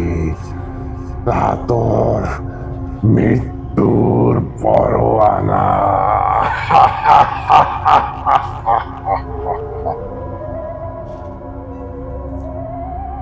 কালো ছায়াটির এসব কথা শুনে আমার বুঝতে বাকি রইল না, এটি সেই শয়তান যে কিনা আমার পিছু নিয়ে এখন আমারই ক্ষতি করে যাচ্ছে। আমি মনে মনে কোরআনের আয়াত পড়তে শুরু করলাম। কালো ছায়াটি অন্ধকারের মাঝে মিলিয়ে গেল। আমার বুঝতে বাকি রইল না, আমার নিজেই নিজের রোকাইয়া করা উচিত, আর তা হলো এই শয়তানের হাত থেকে মুক্তি পাওয়ার জন্য। এসব ভাবতে ভাবতে আমি ঠিক করলাম, আগামীকাল আমি নিজেই নিজের রোকাইয়া করব, আর দরকার হলে মোতামিম সাহেবকে খবর দেব। এরপর আমি ঘরে ঢুকতেই চোখের সামনে যা দেখলাম তা আমি কেন, কোনো সুস্থ মস্তিষ্কের মানুষ এই পরিস্থিতির সম্মুখীন হতে চাইবে না। আমি দেখতে পেলাম আমার বিছানায় অবিকল আমার মতোই একজন আমি মুমূর্ষ অবস্থায় শুয়ে আছি, আর ঠিক আমার মতোই আরেকজন তার পাশে বসে রোকাইয়া করছে। এমন পরিস্থিতি দেখে আমি আর সহ্য করতে পারলাম না, ওখানেই জ্ঞান হারিয়ে পড়ে গেলাম। আমার চেতনা ফিরে পেলেই দেখলাম চারপাশটা এখনো অন্ধকার, আর আমি বিছানায় কাত হয়ে শুয়ে আছি। আমার পুরো শরীরটা যেন অবশ হয়ে আছে, আর আমার ওই পাশে বসে মোহতামিম সাহেব আমার উপর রুকাইয়া করছেন। কিন্তু আমি খেয়াল করলাম মোহতামিম সাহেব রুকাইয়া যে আয়াতগুলো পড়ছেন তা আরবি ভাষা বা কোরআনের আয়াত না। সে যেন কেমন অদ্ভুত এক ভাষায় হিবিজিবি করে পড়ে যাচ্ছিলেন। সেই মুহূর্তে আমি কোনো দোয়া মনে করতে পারছিলাম না, আমি যেন আমার সমস্ত আমল ভুলে গিয়েছি। এরপর মোহতামিম সাহেব ছদ্মবেশ ধরা সেই শয়তানটি আমার দিকে তাকিয়ে একটা বিকট হাসি দিয়ে বলল, কিরে আহমেদ, এখন কেমন অনুভব করছিস? আমার চিকিৎসা কি তোর পছন্দ হয়নি? তুই কোনো চিন্তা করিস না, তোকে কবরে পাঠানোর চিকিৎসা আমি করছি। এরপর মোহতামিম সাহেবের চেহারা পরিবর্তন হয়ে এক বিভৎস শয়তানের চেহারায় পরিবর্তন হলো। এরপর আমি আবারও জ্ঞান হারাই, কিছুই মনে নেই। আমার জ্ঞান ফিরে পেলে আমি দেখতে পাই ঘরে অনেক লোকের ভিড় জমেছে। আমার পাশে আমার স্ত্রী ও সন্তান ও মোহতামিম সাহেব বসে আছেন। মোহতামিম সাহেব আমার হাতের আঙুল চেপে ধরে অনবরত রুকাইয়া করে যাচ্ছে। আমি চোখ খুলে জানতে পারি আমি 3 দিন পর জ্ঞান ফিরে পেয়েছি। এই 3 দিন যাবৎ নাকি আমি অজ্ঞান হয়ে পড়েছিলাম। খবর পেয়ে মোহতামিম সাহেব এসে আজকেই রোকাইয়া শুরু করেছেন। এরপর আমি অনেক চেষ্টা করে আমার সাহায্যকারী জিন ভাস্করকে হাজির করলাম আর তার কাছে জানতে চাইলাম আমার কেন এতদিন যাবৎ কোনো সাহায্য করেনি সে। তখন ভাস্করও আমাকে বলল, আমি কিভাবে তোমাকে সাহায্য করব? সেই শয়তানটি তোমার বাড়ি ঘেরাও করে রেখেছে এবং তোমাকে পুরোপুরি তার কবজা করে ফেলেছে। তার কারণে আমি অনেক চেষ্টার পরও তোমাকে সাহায্য করতে আসতে পারছিলাম না। আজকে মুহতামিম সাহেব রুকাইয়া করে এবং বিভিন্ন দোয়ার মাধ্যমে বাড়ির আশেপাশে থাকা শয়তানগুলোকে কিছুটা সরিয়ে দিতে সক্ষম হয়েছে। আর এই সুযোগে বাড়িতে ঢোকার সুযোগ পেয়েছি আমি। এই শয়তানটি কোনো সাধারণ শয়তান না। সে বারবার বিভিন্ন মানুষের রূপ ধরে তোমাকে বিভ্রান্ত করে দিচ্ছে। আর সেদিনও তোমার স্ত্রীর রূপ ধরে সে তোমাকে তার দেওয়া কালো জাদুর সন্দেশ খাইয়েছে। সেই সন্দেশ খাওয়ার ফলে সে তোমাকে পুরোপুরি কবজা করে নিয়েছে। সেই শয়তান যেহেতু যে কারো রূপ ধরে তোমার সামনে হাজির হচ্ছে, তার মানে সে হচ্ছে একজন সিলাত প্রজাতির জিন। এই প্রজাতির জিনের বৈশিষ্ট্য হচ্ছে যখন ইচ্ছে যে কারো রূপ ধরে মানুষকে বিভ্রান্ত করতে পারা। এখন আমি যেহেতু এসেই পড়েছি, আজকে এর একটা বিহিত করেই ছাড়বো। তুমি মুহতামিম সাহেবকে বলো তোমার রোকাইয়া করতে। তুমিও মনে মনে রোকাইয়ার আয়াতগুলো পাঠ করো, বাকিটা আমার উপর ছেড়ে দাও। এরপর ভাস্কর জিনের কথা অনুযায়ী মুহতামিম সাহেবকে আমার রুকাইয়া শুরু করতে বলি। মুহতামিম সাহেব পরক্ষণে ঘরের উপস্থিত সকল মানুষকে রুম থেকে বের হয়ে যেতে বলেন। রুমের দরজা লাগিয়ে দেন। এরপর মুহতামিম সাহেব অনবরত রুকাইয়া শুরু করেন। শয়তানটি এসে হাজির হলে ভাস্কর জিন আর অপেক্ষা না করে সেই শয়তানটির ওপর ঝাঁপিয়ে পড়ল। রুমের মাঝে শুরু হলো এক মহাপ্রলয়, যেন সবকিছু ভেঙে চুরমার করে দেবে এক্ষুনি। চারিদিকে বাতাস শুরু হলো। সেই শয়তান আর ভাস্কর জিনের যুদ্ধ চলতে থাকলো। ভাস্কর জিন শয়তানটিকে ধরে মাটিতে বারবার আছাড় মারছিল। শয়তানটি উপায় না পেয়ে পালিয়ে যাওয়ার অনেক চেষ্টা করলো, কিন্তু ভাস্কর কিছুতেই শয়তানটিকে ছেড়ে দিল না। সেই শয়তানটিকে একের পর এক আঘাত করেই যাচ্ছিল। অন্যদিকে মুহতামিম সাহেব রুকাইয়া চালিয়ে যাচ্ছিল। আমিও মনে মনে রুকাইয়ার আয়াতগুলো পড়েই যাচ্ছিলাম। হঠাৎ করে পুরো রুমটা ব্যবসা গন্ধে ভরে উঠলো। আবারও গরম একটা আবহাওয়া বিরাজ করলো রুমে। দেখতে পেলাম শয়তানের অনুসারীগুলো তাকে উদ্ধার করার জন্য চলে এসেছে। এরপর ওই ভাস্কর জিনের কাছ থেকে কেড়ে নিয়ে সেই শয়তানটাকে নিয়ে চলে গেল। ভাস্কর শয়তানটাকে বলল, আর কখনো যদি এখানে আসার সাহস করিস, তাহলে তোর মৃত্যু আমার হাতেই লেখা। আহমেদ, এখন মুহতামিম সাহেবকে বলো তোমার কালো জাদু কাটার রোকাইয়া করতে। এরপর তুমি নিয়ম মেনে আমল করলে ইনশাল্লাহ ভালো হয়ে উঠবে। এই শয়তানকে আমি উচিত শিক্ষা দিয়েছি। সে আর কখনোই তোমার পিছু নেওয়ার সাহস করবে না। এরপর আমি খেয়াল করলাম আসলে পুরো বাড়িটা কেমন জানি হালকা হয়ে এসেছে, আর আমার শরীরেও বেশ ভালো অনুভূতি করছিলাম। তখন মুহতামিম সাহেব আমাকে বললেন, আহমেদ সাহেব, দেখুন, এটা ছিল আমার জীবনেরও একটা নতুন অভিজ্ঞতা।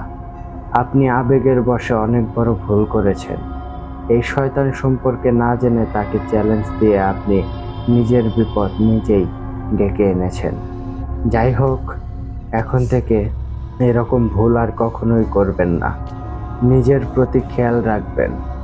আজ তাহলে আমি গেলাম। এই বলে মুহতামিম সাহেব চলে গেলেন। আমিও এরপর টানা কয়েকদিন নিজের রুকাইয়া নিজেই করতে থাকলাম। অল্প কয়েকদিনের মাঝেই আমি সুস্থ হয়ে উঠি। এরপর থেকে আবারও রীতিমতো মানুষের সাহায্য সহযোগিতা শুরু করি। মূলত এই শয়তানটি ছিল সিলাত প্রজাতির একটি জিন, যা আমি চিনতে পারিনি বলে আমাকে অনেক মাসুল দিতে হয়েছিল। তো ইমরান ভাই, এই ছিল আজকের ল্যাংড়া কবিরাজের একটি অসাধারণ ঘটনা। আশা করি ঘটনাটি সবার অনেক ভালো লেগেছে। মূলত আমাদের ঘটনা আপনাদের কাছে ভালো লাগলেই আমরা সার্থকতা অনুভব করি। আপনাদের উৎসাহ পাই বলেই আমরা প্রতিনিয়ত আপনাদের জন্য নতুন করে লিখতে বসি। সবাই ভালো থাকবেন, ভূত আড্ডার পাশে থাকবেন। সবাইকে আবারও একবার ঈদের শুভেচ্ছা। ঈদ মোবারক। ভূত আড্ডা দীর্ঘজীবী হোক। আজকের মতো এখানেই বিদায় নিলাম। কথা হবে অন্য কোনো ঘটনায়। আমি মোহাম্মদ আরাফাত, দোহা, কাতার।